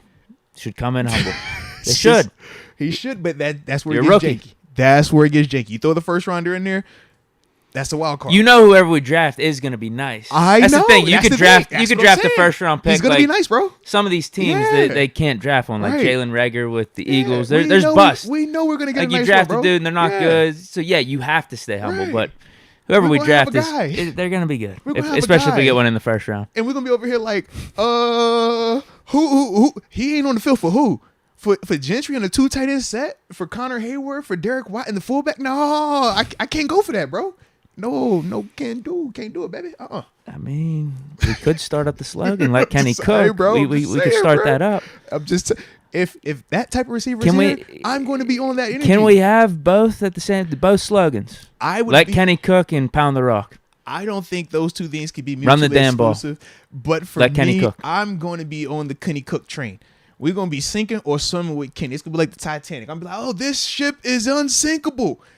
And I pray that he don't sink it. But that's going to be my energy, man. Put it out there. Let's go, man. Let's go. Big year for KPA. Man, if you bringing in one of them, why, man, come on, bro. You feel the energy. You feel it. You know how excited. I still wanna run the ball. You know how, yes, but We got Jalen and Najee. what makes you smile more? Najee running for 15 and he getting tackled by 5 dudes, or somebody taking the top off the defense, somebody catching across the field, make a guy miss, stiff arm something, and then track me. Come on, bro, stop playing. You ain't never jumped out I see you jump out your seat barely when Najee jump over somebody. I see Najee stiff on somebody. You was like, okay, Naj. Let it been Deontay though catching on Marlon Humphrey. You was, oh, you almost spilled your whole White Claw, man. Come on, bro. It's a difference. You know that, man. Running the ball is cool. It is cool. It is respectful. You need it. It's highly effective. But don't nothing move the needle like when that ball in the air. We know that. That gets the people going. That's why people love quarterbacks. That's why they love receivers. We want to see that thing. How far can you throw it? How high can you throw it? Can you go catch that? You can run that far that fast? You can jump that high and get that? Come on, man. And we're going to have something that we took at 17 sitting on the sideline, not looking. No, we know we're going to be tripping. Oh, I'm so excited. Can we draft for our receiver, please? Kenny for 5K. Come on. We bring one of them in. I'm pushing the narrative with you. Whatever you, I'm pushing the narrative too. Let Kenny cook. Come on now. Hey, we're gonna turn turn the dial up. It was on 7 degrees. Now we're gonna take it up to that 8th. Come on now. Yeah. End of the day, I just want to win. I do too, but I also want to have fun while we win. I just want to Ain't win. nothing wrong with having fun while we win. I think running the ball is key, though. I really do. People overlook it. I'm with you. Be a key equalizer, and especially some of these games. Now, we got to get our offense up to par with Bengals, Chiefs, and all those guys. There's no doubt. Mm-hmm. Like, if it is a shootout, you want to know that Pickett can do that, can duel it out with the best of them. But I do think running the ball, man, to keep those offenses off the field, it matters. It definitely does. It definitely does. All right. It's just when you have that much talent at that wide receiver room, because you said it yourself, we know it's going to be a nice receiver. I trust our front office. We have some flaws in what we do, but the one thing that we do really, really well, we're going to cop a receiver. We get them. That's what we do. It's some other stuff we kind of janky up, but we're gonna get a receiver, bro. We feel nice about that. And I just think that, man, I'll be over here like Kenny. Hey, Kenny for Heisman. He did it before he could do it again. Let's go. Mm-hmm. Again, not opposed to it. Richard Stone, he done got me too. Big Ben year 2 to the Super Bowl. Get KP one. To be honest with you, though, bro? To be honest with you, that was a run the ball offense. It's all cool. It's all cool. It was a run the ball. Evolution. Big Ben step up, be though. clutch when you need to be. Yeah. Evolution, though. See, Kenny is a fast Although learner. 7 doesn't get enough credit for the playoff run and what he was doing there. See, that's what I'm saying. So we're going to take the 7th run, and that's where KP going to start. He going to start with Ben's playoff run, and then he's going to run right there. I will agree with you. Different eras because It was honestly, back then, though, bro. KP8's rookie year last year, in terms of total passing yard, is probably close to what Ben did his rookie year. Yeah. And KP missed, 4 or 5 games. Yeah. Just different era. Way different, man. Like the low for rookie quarterbacks coming in was just, 2,500. 2,500. That would be like a normal rookie type of season. So you saying we should go ahead and start the rally cry that KP going to be way better than 7 now, right? He already matched them with less games. You just said it yourself. He didn't even start the season. No, it's just and he missed some extra games, bro. And he pretty much matched 7. And we know who 7 is. 7 a bad dude. 7. I'm saying Big Ben had the best rookie season for a quarterback of all time. Yeah, but we just saw what Kenny did. Undefeated. Too. You saw what Kenny did. No, it's different era. I think those are stats. Those are stats. Those are stats. And here's the problem, too. I rip on stats when people rip on KP. That's why I love this. But Ben had better. He had a better touchdown interception ratio. I'm not getting into this. So who had the better touchdown? Big Ben did rookie year for sure. Who threw for more yards then? Probably Big Ben in total. Yards per game, it's probably KP. Okay. It probably is. Completion percentage, probably KP. It might be. I don't know. It might be. Shout out to KP, bro. It's not on the top of my head right now. I wouldn't mind looking at it at some point, but no, I honestly think Big Ben had best rookie season of all time for a quarterback because no rookie, like there's been good rookie season. Like you bring up Dak Prescott. There's different. RG3 had one. Yeah, RG3 had to go. Big Ben literally went 13-0. 7 was crazy. Everybody knew 7. 13-0. He had clutch game winning drives, fourth quarter, all that stuff. Because I'm trying to think, Luck wasn't, his didn't have, because the winning part was the crazy part with 7. Yeah, Luck was good too. Yeah. Luck was, because he got the Colts to the playoffs. Mm-hmm. But again, the RG3, Luck, their stats are a little bit more gaudy than Ben's, but they were throwing the ball so much more when they came in. Well, yeah, I think their offenses too, they came into didn't have the pieces already there like 7's too, where 7 came in and just drove the car extremely well, but it was already a nice car. Whereas I think like with RG3 and Washington or with Luck with the Colts, they still had pieces, but I don't know. I just think that they had a lot more responsibility on them to like generate every type of thing. Whereas with 7, it was more so you're still gonna do your thing, but you don't have to be the hero right now. Just different. I don't think it's a negative, but I think that's I think that's how the NFL viewed rookie quarterbacks, though, too, at the time. Because you either had dudes that came in and you gave them the wheel, and you would see a lot of negative that came from it. Peyton Manning would be an example. He was the number 1 overall pick. You threw him in there. He threw like 28 picks. So a lot of the teams at the time would take their rookie quarterbacks along slow, the young quarterback. Like Tom Brady's another example. Yeah. He won those Super Bowls with the Patriots, and he wasn't putting up crazy stats. Run the ball, play action pass, don't turn Defense was really good. Yep.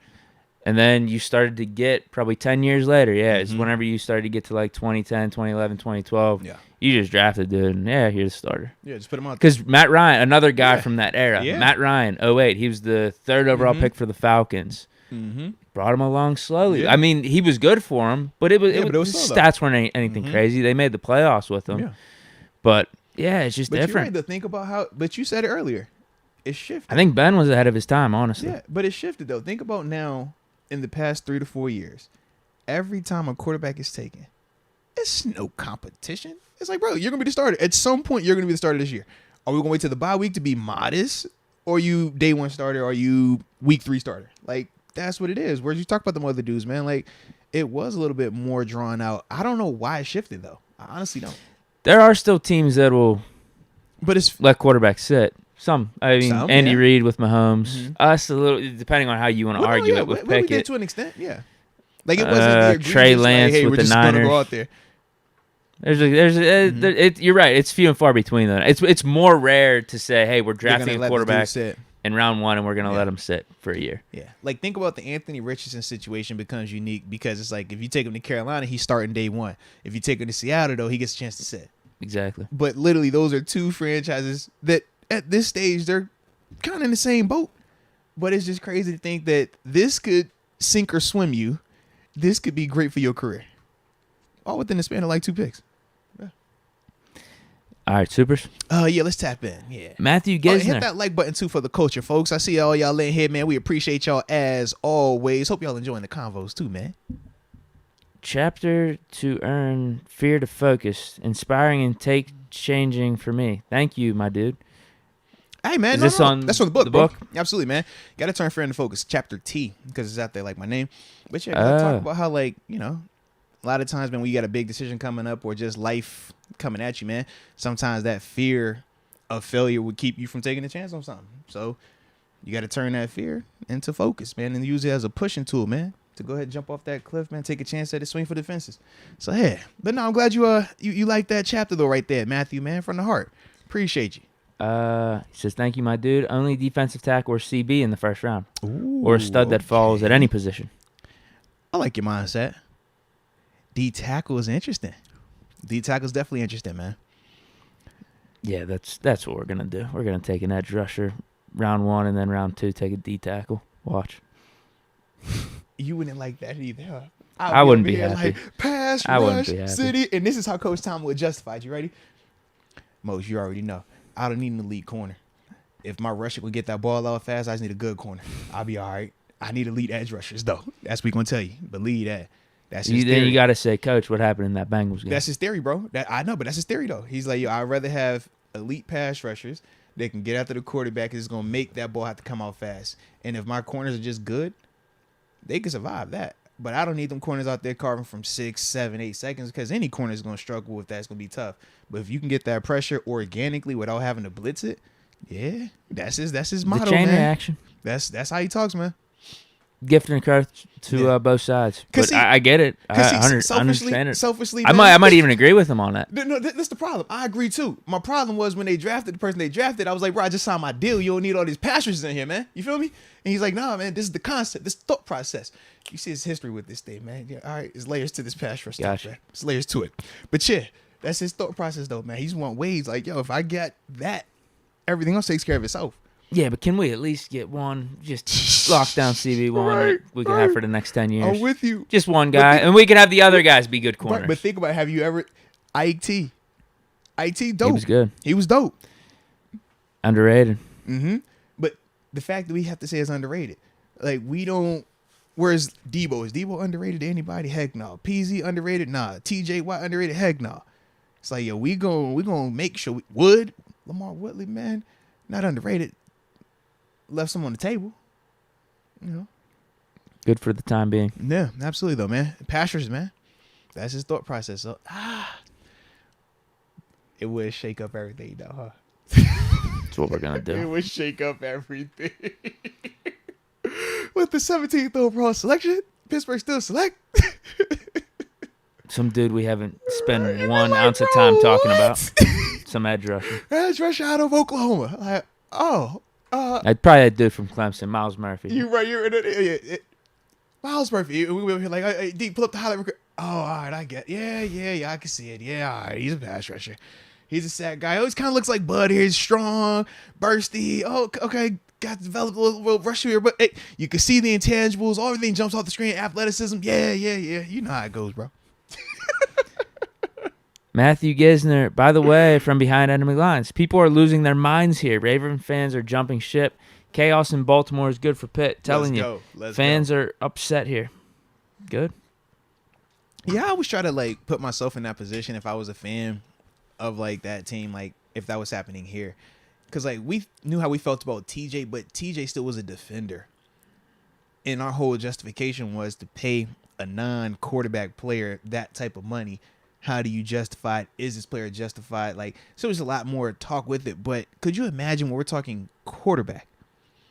Closest thing probably we had You know was what Bell. I mean? Yeah, it's like, He was a running back. and even with Bell, we still had 7 here, so it never was going to feel the same because we had 7. Yeah, it'd probably Like, yeah. make more ways if it was AB. Well, we kind of nipped that in the butt and Right, just we traded just him paid- anyway. Well, but I'm thinking it was times during our tenure here where he would get upset, but they would take care of the money. They would pay it in the offseason. They would, all right, we're going to. We didn't hear about it. I honestly, I don't Yeah. remember. That's what y'all shouldn't have. That's the good part. Yeah. It was only literally like whenever it got bad in terms of like he was pissed off at the organization stuff. Now the water cooler stuff on the sideline, that's heat of the competition, moment. bro. Like that's not what we talk. Oh, yeah. some of that stuff happened throughout AB's career here, Mhm. but in terms of him just being upset and like wanting out, Yeah. shitting on the front office and Ben and Right. all that, that was what was it? End of 2018 Right. Bengals game went in with the fur coat and then Yeah. all the stuff that happened in the offseason. Mm-hmm. And then we just traded him. Like that's what I'm like. I don't. It's so hard for me to process it because I'm like we've never experienced. I don't think I've ever experienced that. Not in Buffalo, not here. That'd have been like 7 having an issue where they didn't want to pay him or something along those lines, and you know he's publicly saying, "Man, I'll go." Like trade No, me. we got Yeah. all of his deals done. That's what I I'm think saying. like a year or Early, two yeah. before there'd be extensions. Right. There would just be no drama, no talk Shoot, about even it. when I did my extension, that's when he did his extension. Like a couple days later, the big joint that was at 15, I think it was. 15 season. So yeah.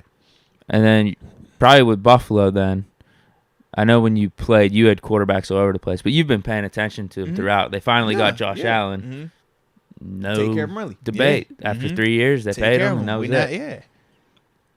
You're right. Like, I don't know. We haven't even had to think about this. Right. It's just crazy that, you know, with the scenario, it's grown to that in Baltimore. But, well, we know it's a lot of variables with that, man.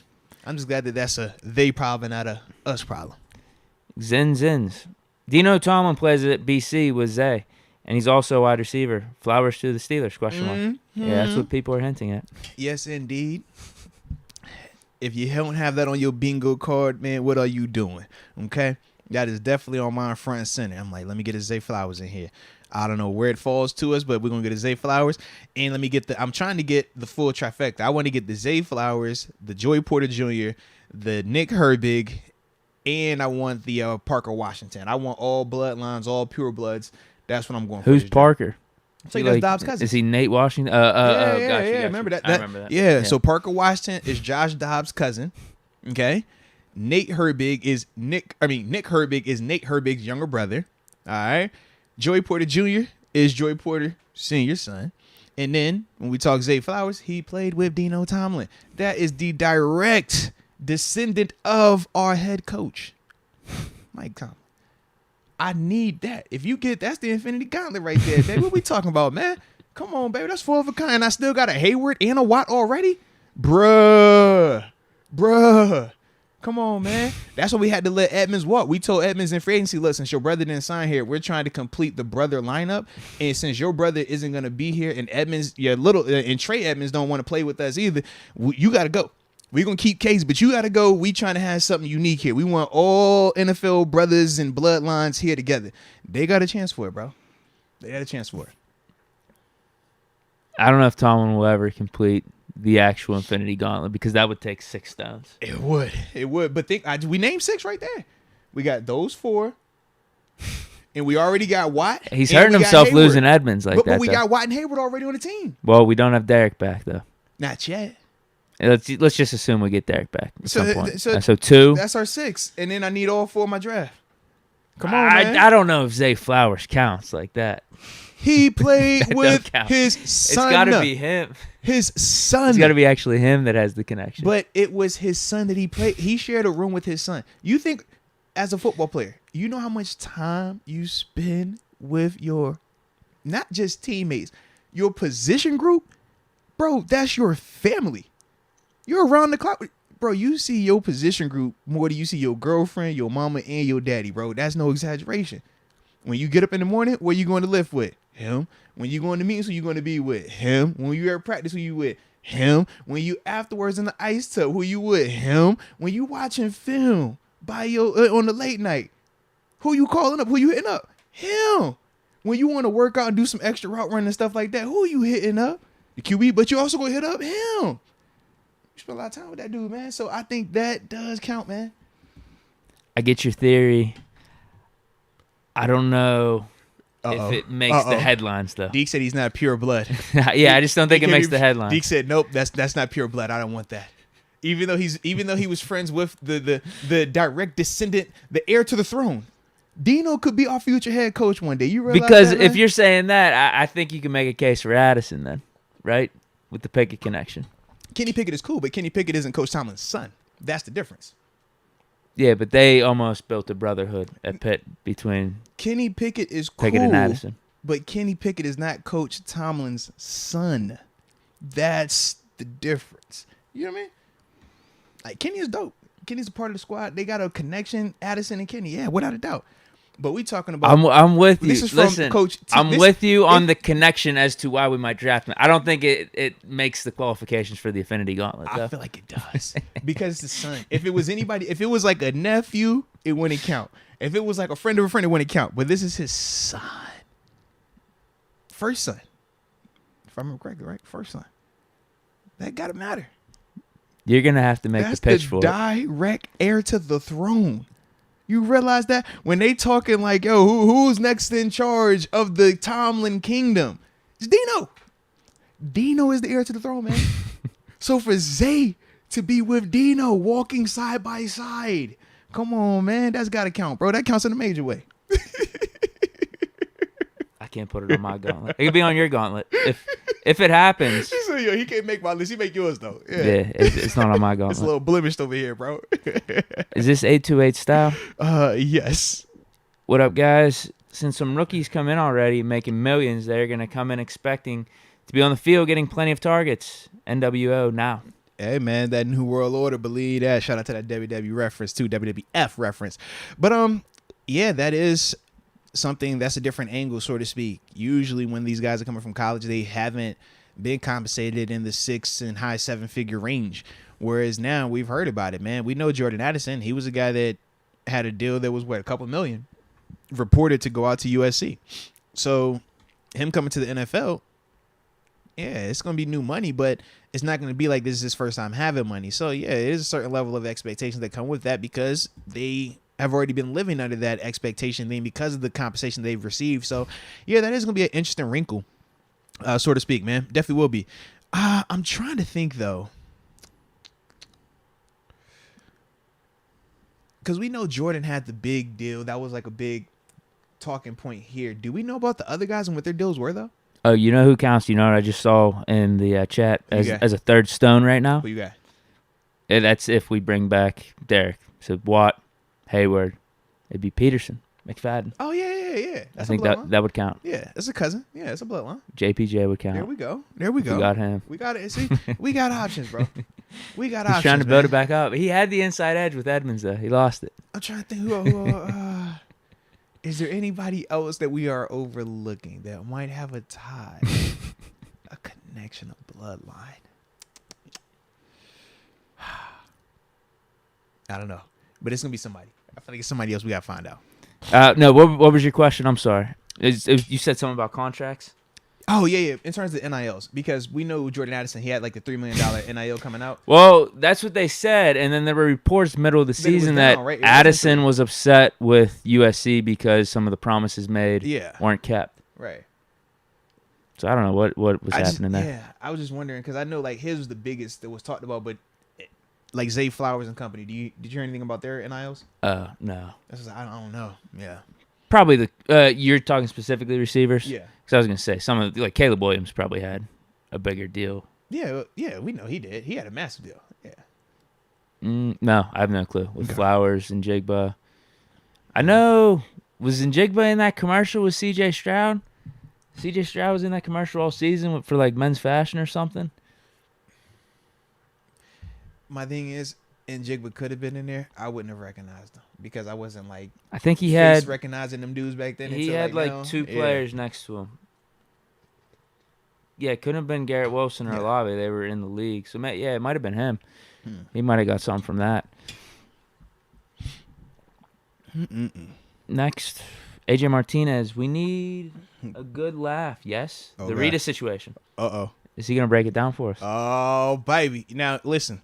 It is Thursday, a.k.a. Friday. Junior, what up? Official momentum. But the Rita situation is always... well, it's always a rabbit hole that we are interested in. We just hope that it always ends with... I'm not going to go there. We just hope that everybody is good at the end of it. Yeah. I had to choose my word and right. You know what I mean? You know how that goes sometimes. Like, I ain't like when we was trending. Yeah. Ryan McPherson, hot take. Don't draft an early round receiver. Pick up a vet who can lead mentor our young offense as we did with Pat P on defense. Moose said they need this. Okay. Oh, where's that soundbite? Yeah, you're right. But there's nothing against that thought process. The issue was more so when we looked at the vet market. Who were you willing to pay? I don't think any of those dudes are at Pat P's level right now. That was the part. Yeah, because we were like, you're looking at a guy like, we brought up Odell Beckham, talked about a Jarvis Landry, but Odell, you could sell me on that. He could probably still have it, but then there's the extra stuff that could come with it. To me, I look D-Hop, but you got to trade for that. Or pay it if they cut him. Yeah, so either way, it's just that's the part that you're dealing with the vet wide receiver to come in to do that, because it's two things that goes with this vet wide receiver. He, number one, has to be talented enough to earn the respect of a George Pickens, of a Deontay Johnson, of a Kenny Pickett. Just because you've been in the league for a long time, if your tape ain't hot, if you don't have numbers, man, they're going to be like, all right, that's cool, but I'm good on you. You got to be able to at least have a certain level of productivity where those guys are going to say, hey, this guy has done it. He has lived this. He has thrived in this environment at this level. He already has been to where I'm trying to get to. And then those guys will listen. Because as athletes, especially young athletes, man, our confidence in ourselves is through the roof. Our belief that we can do it all without anybody's help is through the roof. So when you bring in veterans, it's already a natural. You look at them like they're food, and they look at you like, some of them look at you like you food. Then you got the kind that, are a little bit more softer with it. Like, man, nah, this dude, I'm just going to try to help him out, let him grow and become something bigger. But it's always a little bit of tension there anywho. So if that player isn't or hasn't already proven that he can do that type of stuff, if he's coming in trying to talk and lead and bark and all that stuff, man, it ain't going to happen, right? That ain't going to be what you want. So that's the problem with the vet wide receiver thing. You're going to have to spend something. D-Hops ain't cheap. Odells aren't cheap. I'm trying to think who else was out there that we thought to that extent would be able to D-Hop will be the one I'd be cool with. But everyone else, like Jarvis Landry and I don't want that. Kenny Golladay and Robbie Anderson, hell no. I would much rather draft something and say, Deontay, keep being the leader, bro. Like, that's kind of where I'm at with it. And then say the pseudo Mitch and Kenny leader in the locker room vibe. Kenny is going to be leader because he is starting quarterback, but Mitch is the number two, so to speak, because he's been the guy who's already done that. He's been a leader of a franchise. He's been the first round pick. So it's just almost like they work in tandem until Kenny has that full confidence. No different than when you talk Ben and C. Batch early on. C. Batch was one of them dudes, man, vocal. Going to be in there, going to be one of the leaders in the locker room. It's documented, that's out there. Everybody knows that, man. And then eventually what happened? Seven took over. Seven became the guy, the unquestioned leader. So I'd much rather roll with that than spend on anything that isn't a D-Hop / Odell Beckham type vet receiver. Yeah. Personally. And I don't think the Steelers are going in the Odell direction. Nah, because we said that's too close to the PTSD. Yeah, Hopkins would make sense. I'd be fine with Hopkins, but I'm not trying to shell out a ton of money. He could still probably get a decent deal if he wanted. If he got cut. Yeah. And teams would be looking for him. I heard there were rumors with the Patriots. Anyway, yeah, anyone could use a D-Hop, really. Trust me. Yeah. It's multiple teams. He didn't didn't take a step back last year. He just got suspended for handstands. PEDs. Yeah. Other Jacob says CA3 is a threat in Madden. His 95 speed is killer, and he makes surprisingly insane catches. PR 95 speed? KR Punt Elite return 2. and kickoff return? Yeah. Ooh. 95 speed on the game? Yeah. I should have been using them more. That's stupid. I was foolish. I went for the headlines in the draft. It happens like that sometimes, bro. It happens. The Bajon pick is actually working out unreal, though. He was a needed pick. I'm excited. I'm about building that, up the man. offense. I got a legitimately 2 RB set out there. I like that. Handing the ball off to both guys. Son, he's electric, bro. The more you watch him, I'm just like, yo, he's nice. That's working out good. The Addison pick's working out good, too. It's just Deontay might be the one suffering the consequences. That's all. It happens, man. It happens. Young Papi Benito, get these likes up. 100 emoji. You heard what he said, man. Get him up, get him up. We appreciate you, too, Young Papi Benito. Hit that like button. Bing, bing, bing, bing, bing. We got an update from AJ Martinez. Rita ghosted me. Her future hubby feels threatened by our friendship. He should be. I understand. But she always comes back. I'm her safety net. Hey, bro, wow. Lord. He on his future. Toxic King. And he was bumping that future earlier, too, man. I just and some Gucci flip-flops. You know what I'm saying? Yeah. That's what AJ don't know, bro. He said, oh, yeah, he should be threatened by this friendship. He should be. He's remaining confident. He doesn't care about the ghost. Savage. She said, I'm the safety net. She knows she coming back, too. Hey, she get the appetite over there, but she can come here to eat. It ain't tripping. Okay. Next. Hey, bro, black and yellow, you wild. I love it. It's too funny, man. Is it Boo Man? Yes.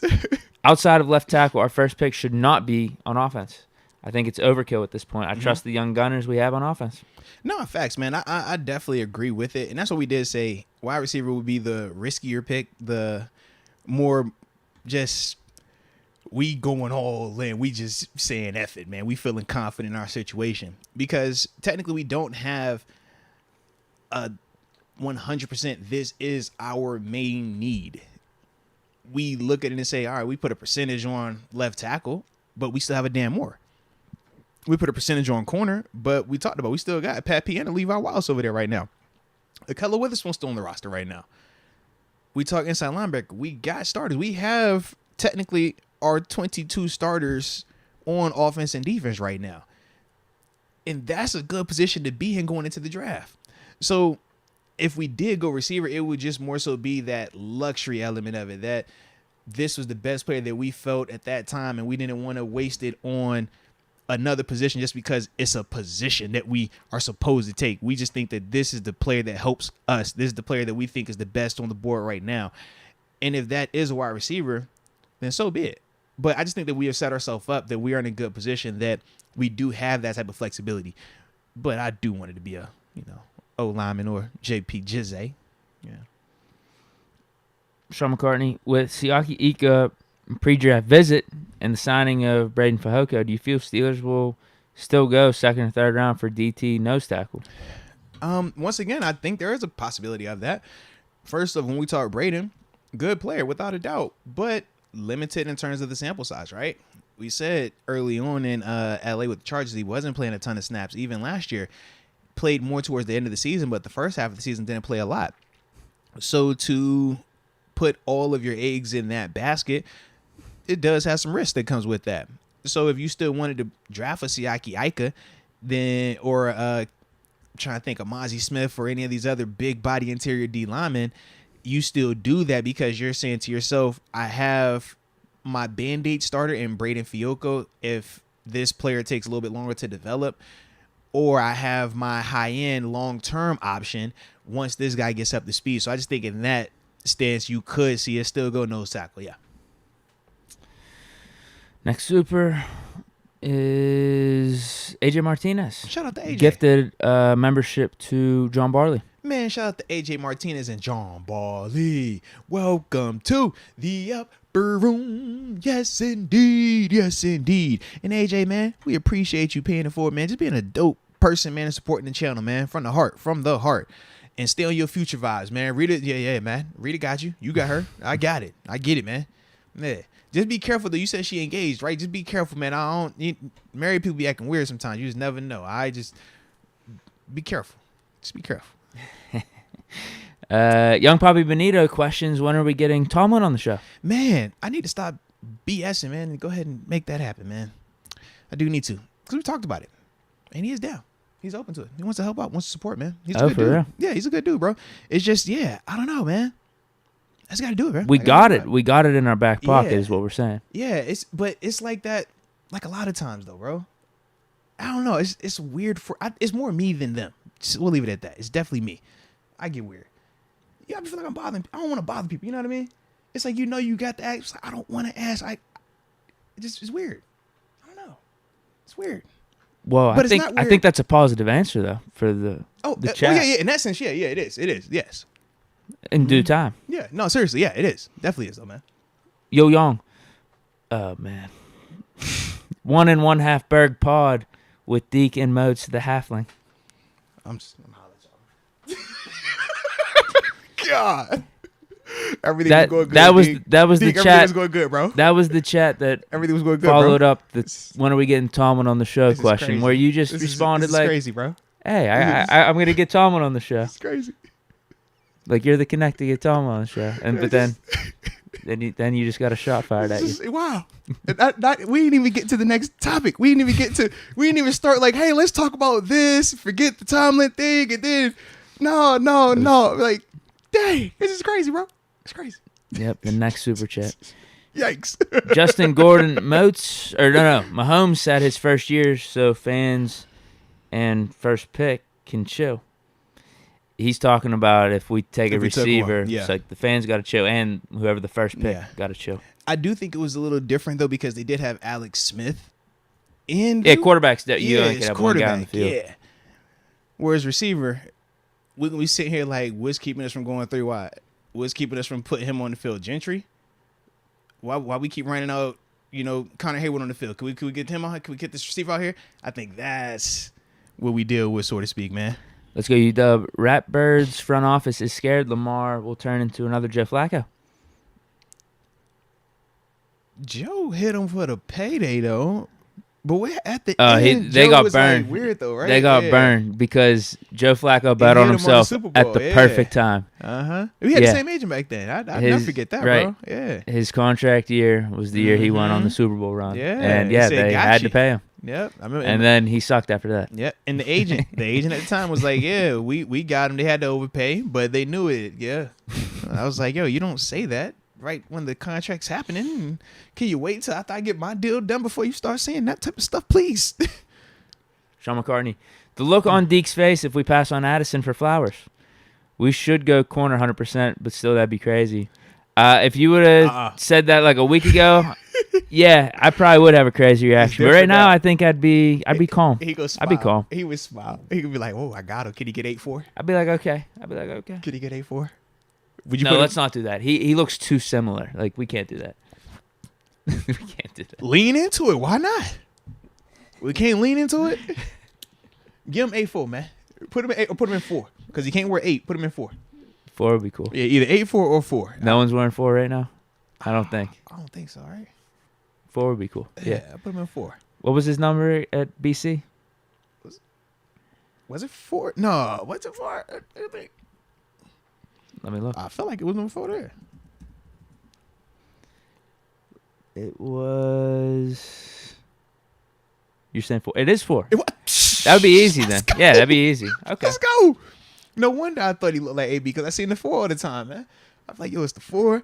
Yeah, man. What the hell? AB wore something crazy. It was like 27. It was like 27. Yeah. Central 27. Michigan. Yep. Let's go. UW says Bijan Robinson got the best NIL deal with his Bijan mustard. Hey, bro, have you seen it? I just looked it up because I wanted funny, to confirm it. Yeah, he's got a whole website and everything. Yeah.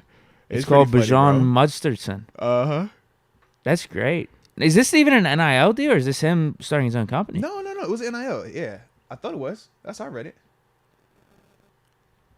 Because it's a company in Texas, I thought it was. Oh, okay. Yeah. The company and they just, made it his, it's a one-off thing. Yeah. brand or product. Mm-hmm. I got you. Yeah, it's pretty cool. The website's nice. BijanMustardson.com. Yeah. That's pretty creative, bro. Good for him. Yeah. Hope he's a mustard guy. Yeah. Let's see. Next one is Big Noriega. Let's go Big Noriega. Deke, are you going to give Kenny the same trade talk treatment that you gave DJ and Najee once he flop in a year or two? I mean, we'll get to that conversation in a year or two. Like, your premise is he flops. I don't think that's happening. I don't think he flops. Yeah. He's like, yo, It's just not something I even got to put my energy put your towards. mind in. He said, just envision him flopping. And then how would you feel? How you gonna react then? I'm like, dang, he's so aggressive. I love it. Yeah, I'm not going to be happy if our quarterback play is bad. Let's go. My prediction is it's not going to be bad, though. Yeah. He's not going to flop. He's going to ascend. I'm with you, man. Again, I've Let's said go. this how many times. The quarterback is different than all the other positions on offense. Yeah.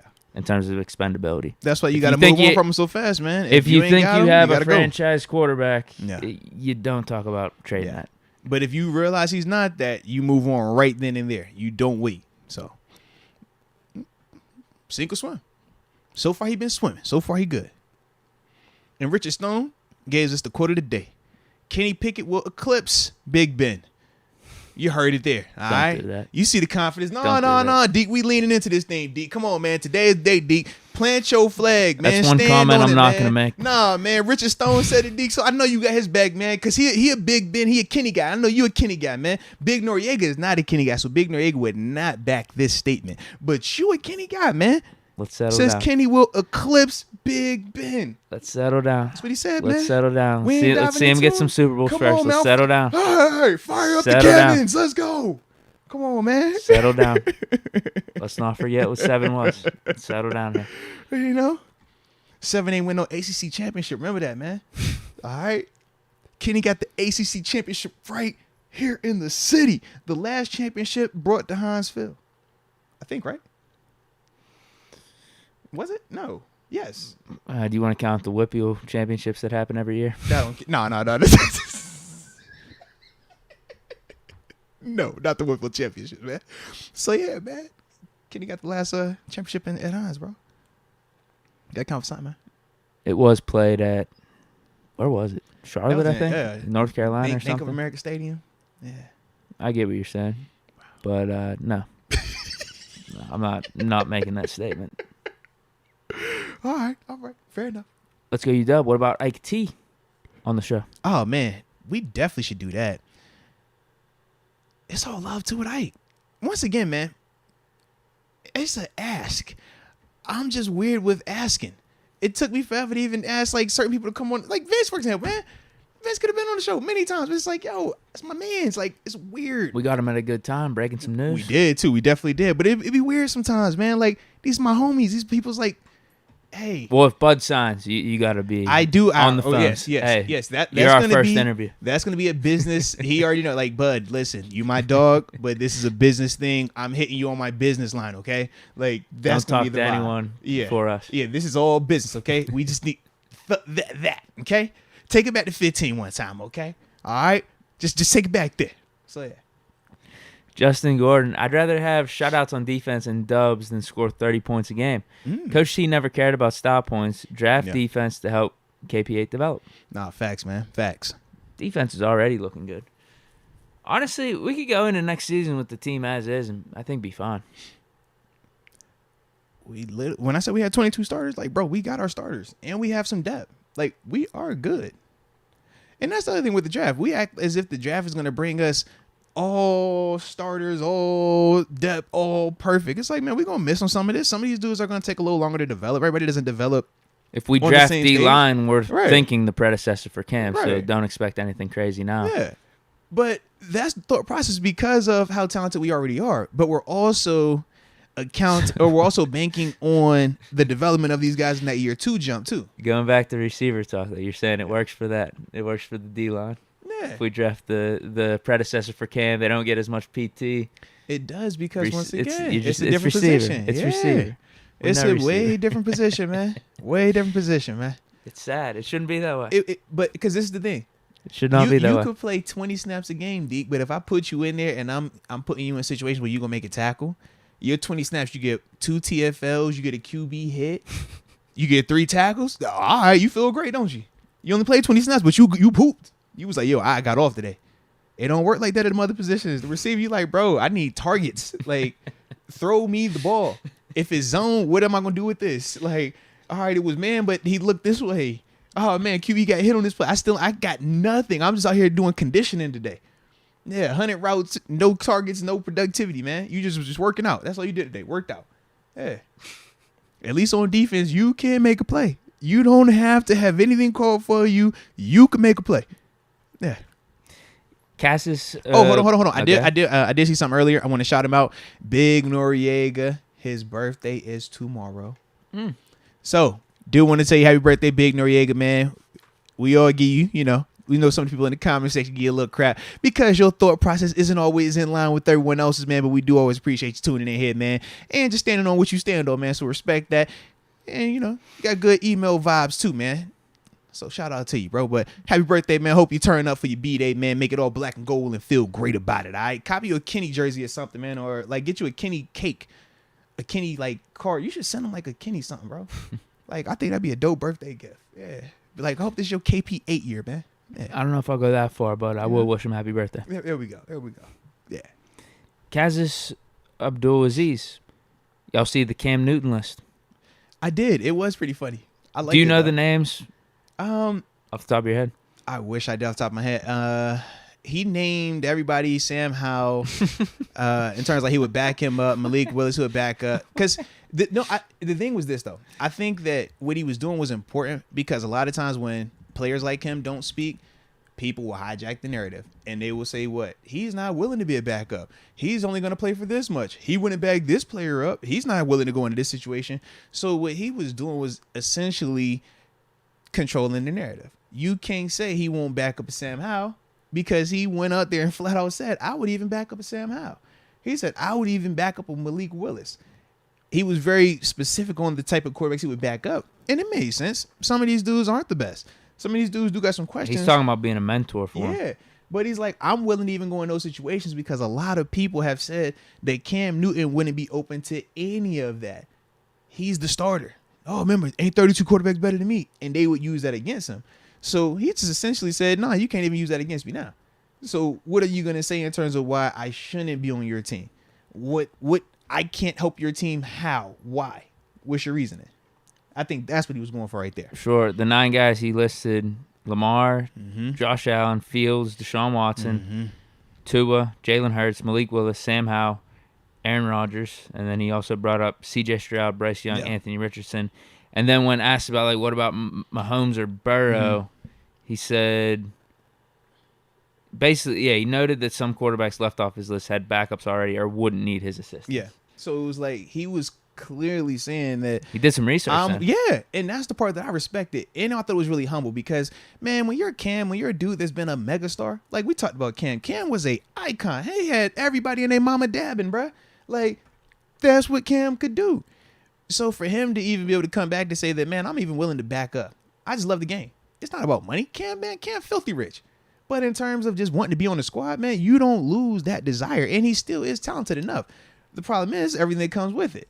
We know that's a big name. It's a lot of attention. It's a lot of conversation. So I think he's just trying to... Yeah, you don't want your backup QB doing the interviews and the press conferences and stuff. And I think he's just trying to dumb that down because that's going to continue to be talked about. No different with Kaepernick, right?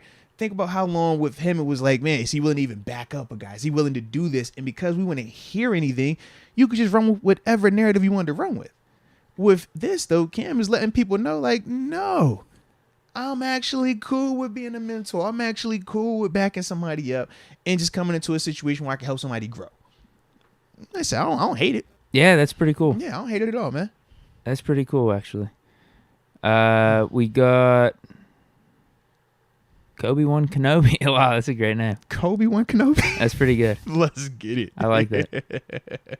He's joined the upper room. Man, shout out to Kobe-1 Kenobi and welcome to the upper room. Yes, indeed. Yes, indeed. Let's get it. 828 style. I can understand why Moats don't want to AM Mike T. DM Mike T. I don't know. Contact Mike T. Okay, yeah. Something, you know. Growing up with my sibs and me being a half bro, I didn't want to ask my stepdad for anything. Being the mutt. Damn. Hey, see, that's funny. See, hindsight 2020, I should have just used that bullet on my book. I should have been like, you know what, coach, don't worry about that podcast down the line. Give me a chapter in my book. Because he offered that. He was like, you want me to write anything? I was like, no, I'm good. I'm going to say that because I got something down the line for you, man. Little preface. You know, so I was like, yeah, I got something down the line for you. But yeah, I should have just went with that, man. You know what I'm saying? If I would have known that this was gonna be happening down the line, I just been like, you know what, Coach T, don't even worry about my favor. Just go ahead and put it in the book now, man, and we can call it even. All right? Yeah. We just go that way. Jeez. Yo, Young, if Moats starts to slip, just know I'm full-blooded. Damn. I was just trying to get out of here on a chill Thursday, Deke. A chill Friday, Julian. You see what this is turning into again, man? My wife looked at me yesterday when I came upstairs. She was like, why you look so sad? What's going on? I said, babe, they was bullying me. I was like, man, the two people that I thought, was all good with, they started. They were the ringleaders. I was like, you wouldn't believe it. First TG and then Deke right there with them. I said, yeah, man. Well, even A2A style, you guys have that connection with the shoes. With the shoes, man. It's crazy. It's crazy. Yo, Young, man, he emails. We email back and forth. Like, he got heat. I'm like, yo, I like the kicks, bro. Like, go with the blue and not the red. Like, it's a vibe. It's a vibe. But then it's like, yo, they pop, pop, pop, pop, pop, just spraying me up, bro. It just hurts, man. Hey, sometimes it is the people that care, though. They know they could joke with you, have a good time. Yeah. The statistics say the odds of you getting killed are higher from somebody that you know than somebody that you don't know. You know what I mean? So that's why y'all spraying me up like that. Y'all like, oh yeah, we know him real good. This gonna kill him. Bow. This gonna hurt him. Bow. That's how it is, man. I get it, bro. I get it. AJ Martinez says, Master of Disaster, 5-5 Moats. Let's get it. Sacked Ben and ended for. Did you with the Bills? That Bills game? Yeah. Enough said. Much love and respect to my children and all the chat. And the 5-5, the Diggler. Let's go to the Diggler. Let's go. Let's go. Yeah, you definitely have a repertoire. If you got Ben, Favre, you said you got Brady, Vic, right? Brady. Vic? Mm-hmm. What was that? Was that Eagles? Yeah, Philly. Mm-hmm. Wow. Yeah, that was a good one, too. That was rock. Yeah, that was one of my favorite ones. You made the highlights. You make some of those. Yeah. Who else? Flacco. I wouldn't put Flacco on that list. Flacco was a personal thing for me because he was my first collegiate sack, my first NFL sack, my first Steelers primetime sack. Okay, little storyline there. Uh-huh. So it was always the first for him, man. Always first. That was dope. I'm trying to think, man. Another like big names like that. No Rodgers? Nah, I never got Rodgers. Matt Ryan? Phillip? Nah. Cam? Yeah, got Cam a couple times. Okay, that's Cam a good in one. Pittsburgh, Cam in Buffalo. And that's when Cam was Cam too. Like envy, like that Cam. Yeah, that was fun. That's good. Fun. Yeah. Trying to think. Who was another big name then? Yeah, division don't count like that. Like, yeah. Dalton. That's what I was like, yeah, I don't put him in there like that, man. Yeah, no Browns quarterbacks. Nah. Manziel, little face mask asking? Chill, bro. I got Manziel legally too, man. Dang. Little face mask action? Jeez, man. Yeah, we got some names, though. That was a great game. Yeah, we got some names, though, man. That cost me, though. We got some names, though. Yeah, that's still, yeah. AJ Martinez says, happy big mother effing B-Day. Big Noriega. Blessings. Let's go, man. Let's go. Nah, man, it's it's dope, dope, man. I love when y'all come in here and it's a birthday or something like that, man. Yeah. Birthday, childbirth, anything going on, man. We always want to celebrate. A2A Style says, my bad, Moats. LOL, nothing but love, bro. Oh, see, it's always the LOL. That's like the with all due respect or the, hey, you know I don't mean this, right? Don't take offense to this. You know it's something janky with it, man. Man, you know I ain't mean to LOL. La, ha, ha, ha. Yeah. All right. I like that. With all due respect. The Mark Jackson. With all due respect. You know you trash. It's like, bro, what? How's it that? There is no respect when you just said that right there, man. You know I was just joking, right? No, you weren't just joking, man. I think this comment just opened them up for like maybe 2 or 3 more, actually. By saying, my bad, all just, love. You know what I mean? They don't drop 2 or 3 more. They may be dropping. It'd be another hey, LOL. My bad, dude. Man, you know I just be playing, man. Come on, bro. You know how I go. Yeah, like, no, I don't know how it goes, man. Quill87 has joined the upper room. Shout out to Quill87 and welcome to the upper room. Yes, indeed. Yes, indeed. And we greatly appreciate you from the heart. Kenyatta Foley. Chooks released. There's no way. Nah. Yeah, you have to pull that up. Wow. I ain't believing that. You're not man. believing it? Heck no, I don't believe that. I'd have to see it to believe it, man. And it's not even, I'm not checking Kenyatta. I just, that's a headline. Yeah, That's to major, say bro. released. Yeah, that's major, bro. Whew, that is some big news. You see what I'm saying? Yeah, that's major, bro. I might have to check Twitter. Google's behind Twitter. It is. Every time I try to Google, nothing's there. Did anyone in the chat say anything like, "Oh, he's messing"? Nah, I ain't seen that. How do you? It's yeah. Bruh. I got it spelled right. Like you said, you ain't gotta look that hard for news like that. That's all I'm saying. No, it's no, Yeah. it's nowhere. Yeah. Oh, I think okay. It's in a speculation. Okay. Man, you just read the first part of it. Oh, I see now. It's okay. I'm reading the rest of it now, man. Trade for Becton. Yeah. Oh no, but I thought they meant literally Chooks release. This is the plan right now. This is what we should do. Got you. Okay. I see what you Trade mean. for now. Becton, I was like, swap wait a minute, with bruh. cap savings for Chooks and Becton's 5th-year option. Is this Omar Khan doing a super chat here? It sounds like Is this Kenyatta. Omar Khan's burner? Kenyatta. I'm about to say Kenyatta. What you, Like this is what what Omar info you got Khan's going on, This Kenyatta? is what he has up his sleeve. I'm He about just to wants to make sure it's good with Steeler Nation. Listen, Kenyatta, we are digging the way that your mind is working. You hear that? We are digging it for sure. And it's not a shot at Chooks, but we like how you just putting them things together. All right, respect. Yeah, like this is something that's been thought about for a while. I like this. Swap with cap savings Chooks. Becton's 5th-year option. If Broderick Jones is drafted, you could trade for a 3rd. Like they do. They literally have this thing all mapped out. If scenario 1 happens, you go this way. Scenario 2, this way. Shout out to Kenyatta, man. And it's the first one. It's our first super chat too, man. Yeah. Welcome to the party, man. I think this is Omar's burner. Low key, right? He was like, I can't. He's been thinking about the Chooks. He said we're gonna switch the gender, switch the names. We just gonna throw them all the way off, man. Throw them all the way off. But this is the plan. Let's do a soft opening. See how the people react to it, because they know that we're like the thumbprint. It's like, all right, yeah. They got their finger on the pulse for a little bit. They down here. So yeah, that's why he checked it out with us. All right, shout out to you, Kenyatta, aka Omar Khan. All right. Wow. So Hey. don't be surprised if a Chooks release happens See? in the next week or so, or at least before the draft. Okay, we got 21 days, 22 days, something like that. Yeah. That is the last super chat up to this point. All right. We are at almost 6 o'clock. Okay, so this is what we'll do. We will go to the fan mocks, and we will save our other topic for Monday. Okay. So I don't even remember what it was. it was another mock situation.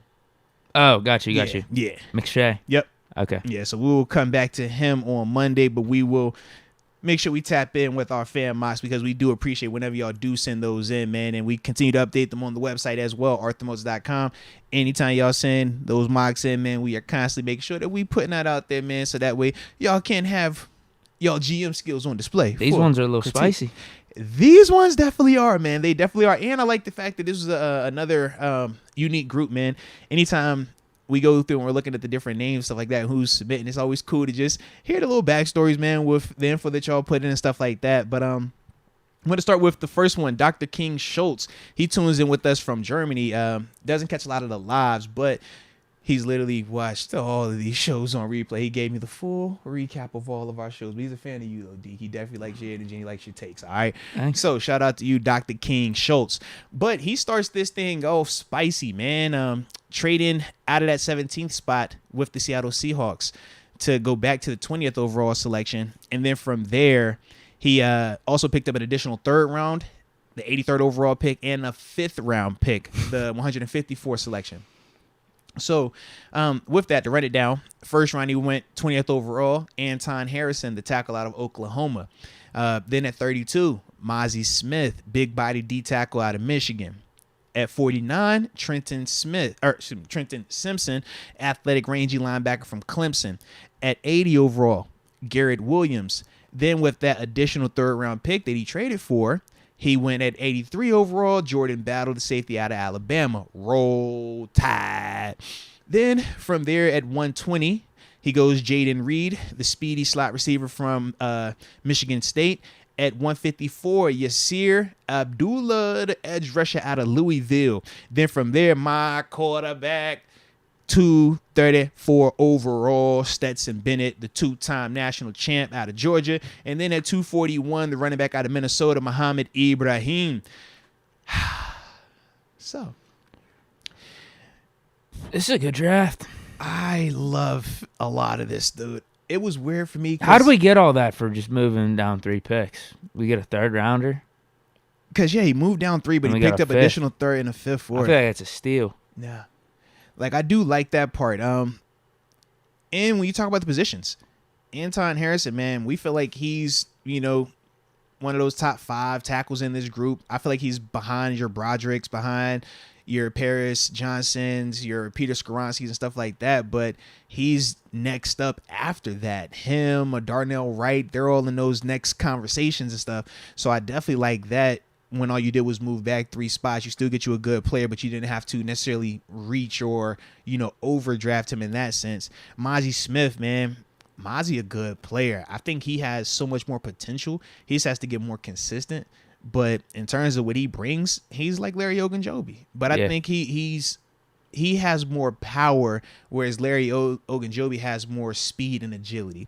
I think that's the difference when watching those two. But Mozzie, man, is a good player. I just think you just need to get him more refined. A Cam Hayward next to him, though, or teaching him in practice, mentoring him, that gets that up to speed. That gets that playing where it needs to be, playing and play out, because his potential is crazy. But when you watch him, it can get up and down at times.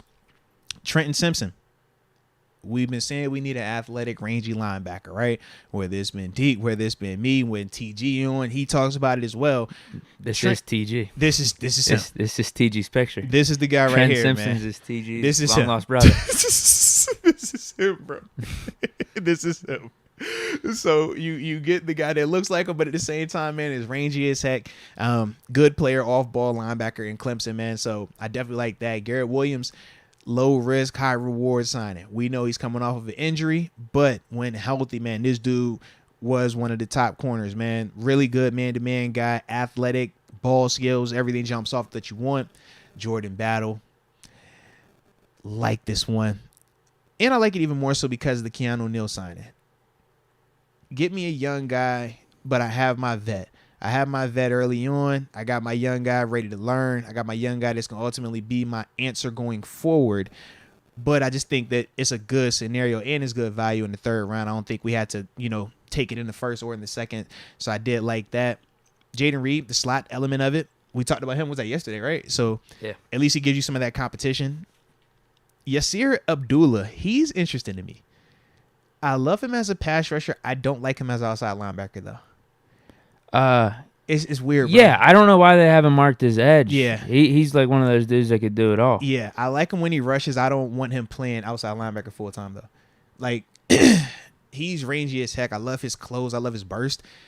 But he's not a dude that you're going to have be stout at the point of attack playing against, setting edges. Like, that's not his game.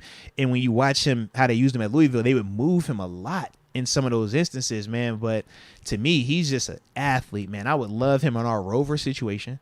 I love him as the move around guy because his ability to blitz, but I also think he could cover, man. I think he has that type of potential because of how athletic he is. Yeah, I was thinking Honey Badger a little bit, but like he's rangy, bro. I don't know if he's got those coverage abilities, but Right. yeah, with him coming off the edge and doing some of the blitzing he was at Louisville and then also dropping into coverage, he's just the guy you get and you figure it out. The way that down Louisville the line. utilized him was similar to how Drew Sanders was utilized at Arkansas. That's what I Play thought, some on too. the outside, play some on the inside. We'll blitz him. He'll play in coverage. He's like the light version. Yes, I was going to say The lesser definitely version. the watered down version. But I like him, though, man.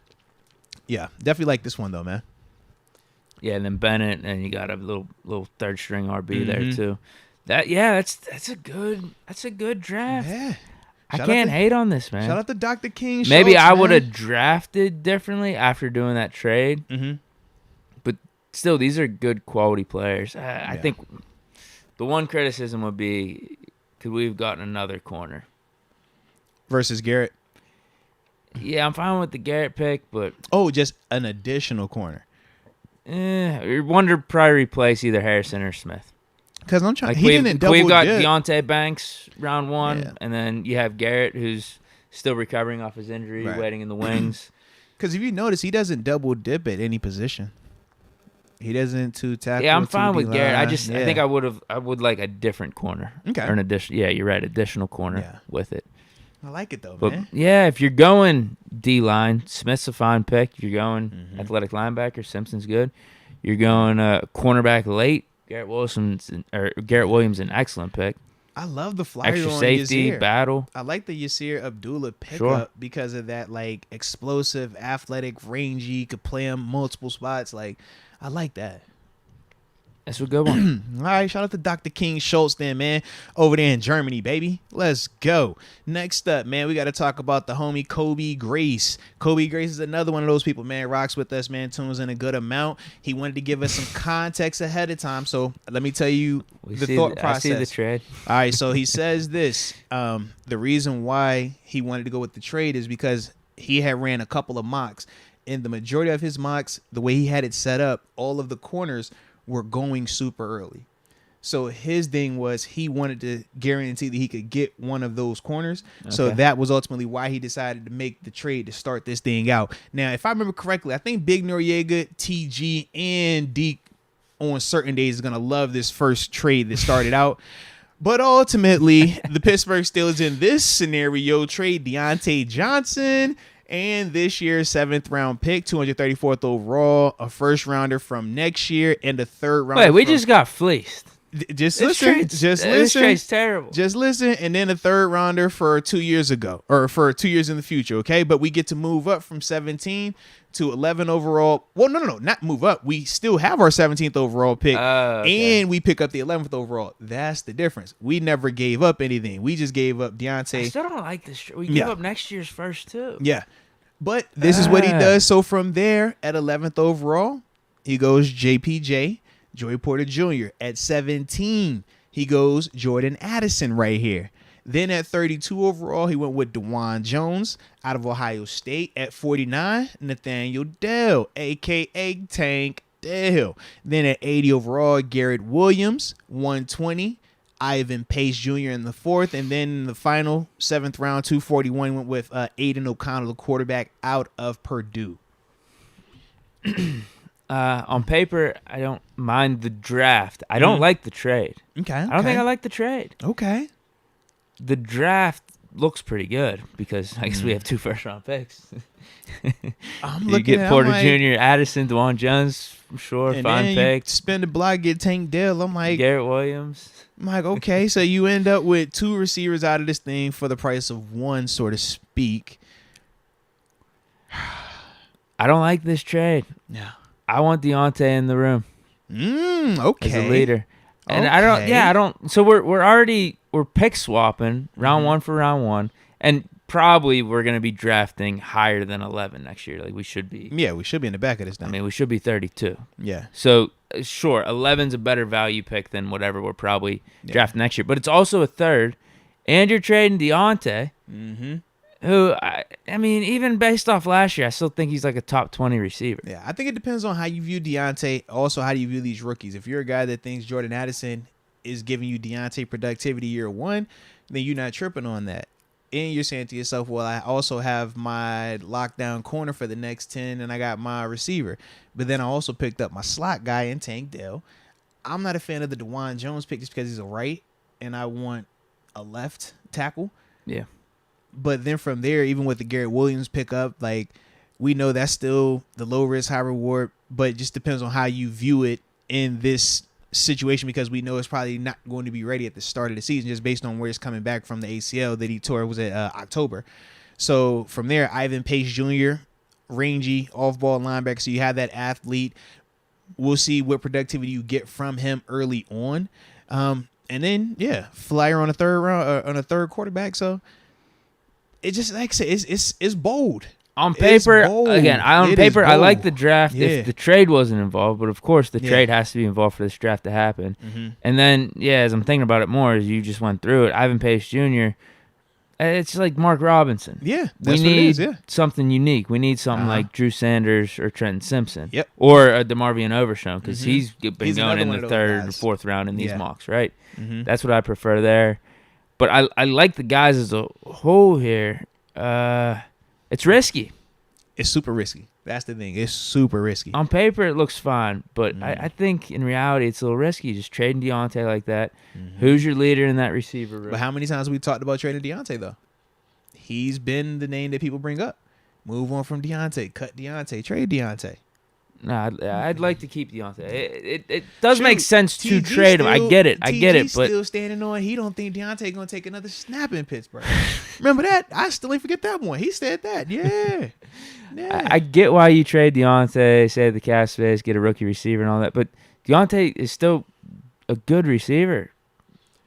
Could Jordan Addison give you the same productivity? And his contract's not bad. Like, it becomes a good contract after this year. No, but this is the question. Would you rather pay $18 million for Deontay, or would you rather have Jordan Addison on a rookie deal? Do you think the production is similar enough or close enough to justify the $18 million difference potentially? What are we using with it, though? Are we signing someone else with that money we'd be saving? Or no, we actually wouldn't, because how it works out is we'd only save like 4 or 5 with the trade. I don't think that's worth it this year. Okay. I think you continue to go off what you were building last year and what Kenny and Deontay have been working this offseason on. And, yeah, I don't think you got to rock the boat that much. Okay. If you want to draft Addison and have them all in the room together for 1 year and then talk about a Deontay trade afterwards after Pickett's then you wouldn't need second year going into his third year. Deontay only had 2 years. No, he's got 1 more year. However they work the extension, he's got 1 more year. Okay. But at that point, this is why I say his contract's not bad then. Yeah. His cap hits in the teens, but if you cut him, the dead cap's only like 4 or 5. Okay. So you could save like $10 million by cutting him, but then you could probably also have those conversations about a trade, maybe get something in return. Yeah. Have that next offseason, but this year, I think you keep Deontay. Okay. I think you do. Yeah, I know I like Deontay, but I had to throw it in there, If man. you want to get, like I said, if you want to get a receiver early, though, I think you just keep him. Mitigate that risk of just going all in and expecting a rookie receiver to replace Deontay. Hell, Khan's not afraid to trade mid-season. You could at least see how it plays out for the first 6 or 7 weeks. I'm with you, man. You know I'm Team Deontay. I want him here. I just be wondering. I think that's a bad trade, too. Yeah. I just think it's a bad trade. Okay. We're giving up our first-round pick and third-round pick next year for their first, and we're trading away Deontay. Yeah. But you keep your first round this year and pick up an additional pick right at, 11? So it's right outside the top 10. I'd take Christian Gonzalez if I'm doing that, or Skronsky. Yeah, but in some of these mocks, them dudes going at 6 and 7. Yeah, he did say those corners were going early. Yeah, that was the whole reason why he even moved up to 11 to get JPJ. That's what I'm saying. Don't do the trade then. Just wait. Just sit at 17. Do Deontay Banks at 17. Or whoever. Trade down like the dude did on the last mock draft. I really like that. Yeah. I think it's all about what you're looking for, though. Because we could talk of Deontay Banks. We could talk about trading down. But we've said when you move back, you're getting more value in terms of more picks and stuff like that. But we also know that the talent is a little bit less. Not saying that it's a fall off a cliff, but we're not talking about Deontay Banks. Saying that we talk about JPJ, Christian Gonzalez, and Devin Witherspoon. But if you're going to take him there at 17 anyway and you move back 3 spots and you're able to get him at 20, I'm just saying like the last mock did. Yeah. He took Harrison. Harrison's been a dude that a lot of people are taking at 17 anyway as well. Mm-hmm. So, I think you grab an extra third-round pick or whatever they're offering if you can move back just a couple picks in the first round. If you want. If not, I'd take Deontay Banks at 17. I don't like this. I don't like this one. Yeah. All right. Shout out to Kobe Grace. The next one comes from Jalen Johnson. He been holding it down for us in South Carolina, man. We appreciate your support as well. With this one, he starts out with the trade as well. He trades back from 17 to 24. Trading with the Jaguars, moves back to 24, and then also picks up an additional second-round pick, 56 overall. So at 24, he picks Anton Harrison, tackle out of Oklahoma. At 32 overall, Drew Sanders. With the 49th overall pick, Julius Brents, the corner out of Kansas State. Then from there, at 256, or excuse me, not 250, at 56, this is the additional second round pick that he got by trading back. Goes with Siaki Ika, the nose tackle out of Baylor. Then pick 88. Bro, did all three have the same pick? I'm loving this draft. Tell me, did all three pick Garrett Williams at 80 though? Yeah, I think so. I low-key felt like that did happen. Yeah, I don't know how I didn't catch that ahead of time. But yeah, so Garrett Williams at 80. Then at 120, KJ Henry. Give me a pass rusher, baby. Then at 234, D Winters. Nice little off-ball linebacker, physical, like the blitzing ability. And then Antoine Green, wide receiver out of UNC at 241. This one's so my this favorite. That trade back you just talked about, right? Yeah, I really like this. You get a Harrison in the first round still. Then you get Drew Sanders, your athletic linebacker. Brent's high upside guy. Now that would be my one critique. if we're doing this trade back, can you still get a Banks at 24? And then maybe could you take like a Cody Mauck or one of those round 2 tackles Okay. instead of Julius Brents? That would be my one thing I would flip, but Yeah. I love the theory on it. And then Yeah. you get Ika, your nose tackle. Round 3, Garrett Williams, flyer on a cornerback there. They could hopefully be around long term. Yeah. KJ Henry, there's your third edge rusher. Mm-hmm. D. Winters, he's one of those good college linebackers, limited upside, but showed leadership, was a captain on the team. Mm-hmm. Physical. You hope will bring something to the locker room. Yeah. Antoine Green, just flyer on a receiver. Yeah. He looked to be pretty fast whenever I watched him.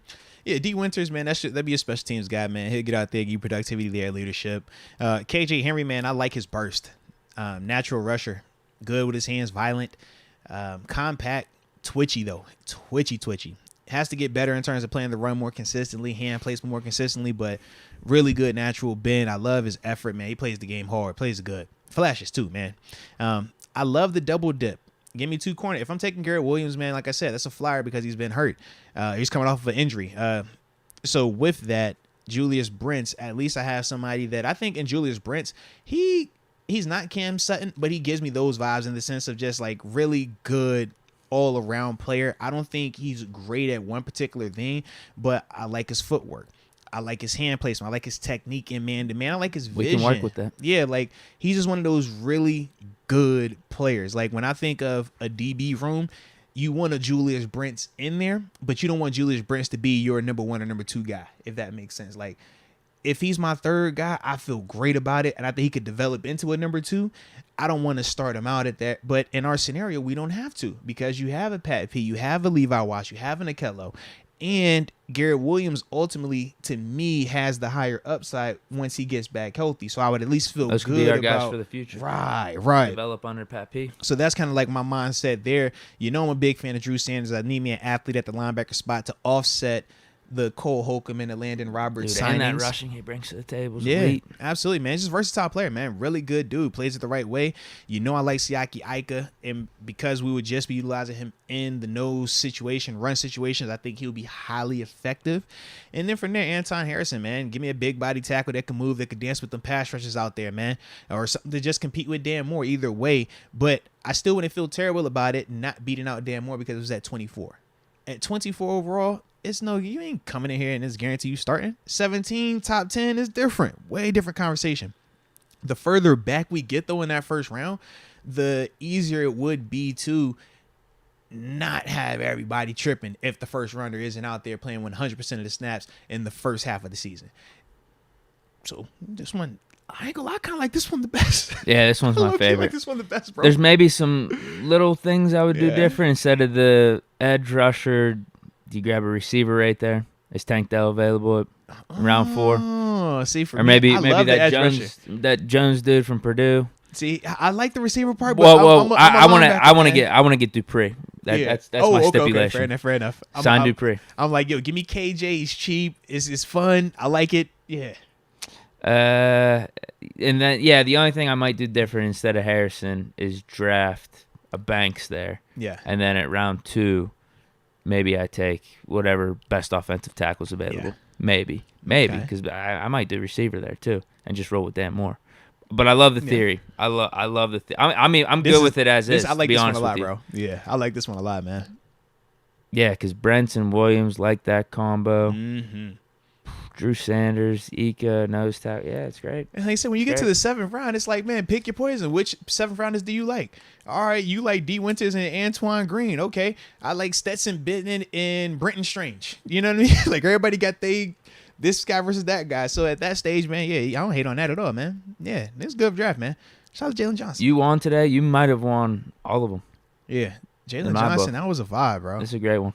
That was a vibe. But shout out to Jalen Johnson, Kobe Grace, and Dr. King Schultz, man. We definitely appreciate y'all tapping in with us. And all of y'all tapping in with us, man. But no, that was a vibe though, man. Like I said, it was different though with today's mocks in contrast to the ones that we've been reviewing because Wait, those trades. yeah, the trades gave us a different vibe with it, man. We liked some of the trades. We weren't as big of fans of some of the other trades though. You know, when you're talking about trading Deontay, that was a little bit more aggressive than our taste per se. But I'm sure for some people, they're going to be like, I like that, man. Hey, give me a Jordan Addison on the cheap. It'll work, So I get it, man. I definitely do. I do understand it. Mm-hmm. I do. But Yeah. I don't think it's needed right now. I don't think you got to rock that boat. Yeah. So don't pull the Aaliyah. Rock the boat, rock. I know you ain't heard that song. I just feel like you don't want to waste the growth that we did as a team last year. Deontay was a part of that. Because I feel like you'd just be restarting. That experience matters. See, you think it's restarting. I think people are going to look at it two ways. People are going to look at it if they are a little bit more cautious. They're going to take the approach you just said. You don't want to reset that growth. You want to keep everything going smooth.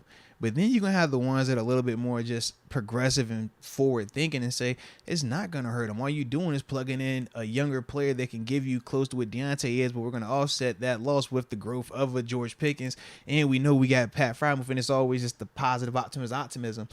And they're not going to be thinking about, well, what if this rookie doesn't come in here and give you Deontay Johnson? Or what if a sophomore slump? Or what if something happens, this guy just takes a little bit longer to develop? It just makes it a little bit more challenging on Kenny on the offense. I just think it's one of those things, depending on who they're, who the person we're talking to is, how they going to look at that Deontay Johnson move. On paper, it makes, on Madden, it makes 100% sense, but this is reality and you're dealing with humans. Yeah, it's different. Yeah. Again, I feel like what the team went through last year, and particularly as an offense, when you have guys like Kenny and Deontay, they started to develop a rapport as the season went on. Now they're working this offseason. I feel like that matters, especially with Kenny coming into his second year. You could sell me on this is Kenny's 10th or 11th year. It's different. I think maybe the receivers are a little bit more expendable at that point in his career. But no, going into his second year, you got a guy that you're starting to build trust with, that you've been to battle with last year and your first year, and not everything was going good. And y'all but you started to turn it around. Adversity together. You built that bonded matters. Together. Absolutely, man. Absolutely. So, no, I would keep Deontay. Respect. It doesn't stop me from drafting a receiver. Again, doesn't stop me if you want to get a Zay Flowers or Addison or anything, but keep Deontay. Don't go all in this offseason and shake up everything you've been building from last season on and through this offseason. Yeah. That's my take. Facts, bro. Physics. Yo Young. Now, the rebuttal to that is Deontay needs to catch the ball more. I agree with that. Isn't it always a rebuttal? I left it alone. I wasn't even going to say that, but it's always a rebuttal, man. It's always something. Trust me, I'm in the same boat with that. I guess I view Deontay in a little bit more positive light than most. Even though I will be the first to criticize any of the drops. I come in guns blazing when he drops drag routes and stuff. Yes. I do. But I see all the other good stuff. You got to take into account for that. I don't think you've officially went the TG route of actually putting down a trade Deontay claim. No. You on Najee's, but I think Deontay was just heating up. He never officially it was 2 second-round picks on the table, I think. Or first round. I think everyone's doing that. It's like trades were on easy mode. Yeah, this is true. This is definitely true, man. Yo Young says, by the way, got a Nissan Sentra I bought, and then my dad gave me his broken 05 Mustang GT convertible. Okay, drop black and yellow to steel. Let's go. Moats spot and style. Let's go, man. Let's go. No, he said it's black and gold. It's black and yellow. I didn't read that right. Steel, Moats spot and style. He trying to spell. See, dang on, man. He's stealing your parking spot. You reading him stealing my parking spot because I'm a half blood. That's what he see. That's what I'm talking about, man. That's just crazy, man. This is crazy. We supposed to be better than that. We supposed to be one band, one sound. I think that's the last chat. I'm not seeing any more. Oh, good. Remix _ yes, it is a strong possibility that you have missed the majority of this live, but what up to you, baby? The replay always works, so don't trip. Just hit that like button on the way in and out of that thing. All right. So respect and Ragu. Yes, we can see your texting. So we are glad that you are here as well. Tell a friend to tell a friend as well, baby. Stan Claire's going at it tonight. He said lighting up an Indica Premium and eating a 75 ml edible. Bro, let's looking to have deep dreams tonight. Peace out. Yeah. Have a great weekend. Stay safe. Have fun. Go. See you Monday. Let's go. Oh, yeah. That'll get you right. That'll definitely get you right. He's getting after it. He gonna wake up. It's gonna be Monday. That'll get you right. He got me excited now, man. But yeah, I'm trying to think, man. Anything else on your end, bro? No. Am I missing something? I feel like I'm supposed to say something. I'm supposed to say something. I don't think I missed something. I ain't forgetting that, right? Yeah. I got nothing. All right. Well, man, with that being said, Rod Dusty, that get your email. I will check. I'm sure it's in there. I will definitely check though, baby. Believe that. But other than that though, yeah, man, everything else is a vibe. So y'all stay safe out there, man. It's time to enjoy the weekend. It's Thursday, aka Friday Junior. All right. So y'all stay safe. Y'all do what y'all supposed to be doing, and you know we're gonna hit y'all up on the other side of this thing. So we always appreciate you. But until next time, baby. Peace.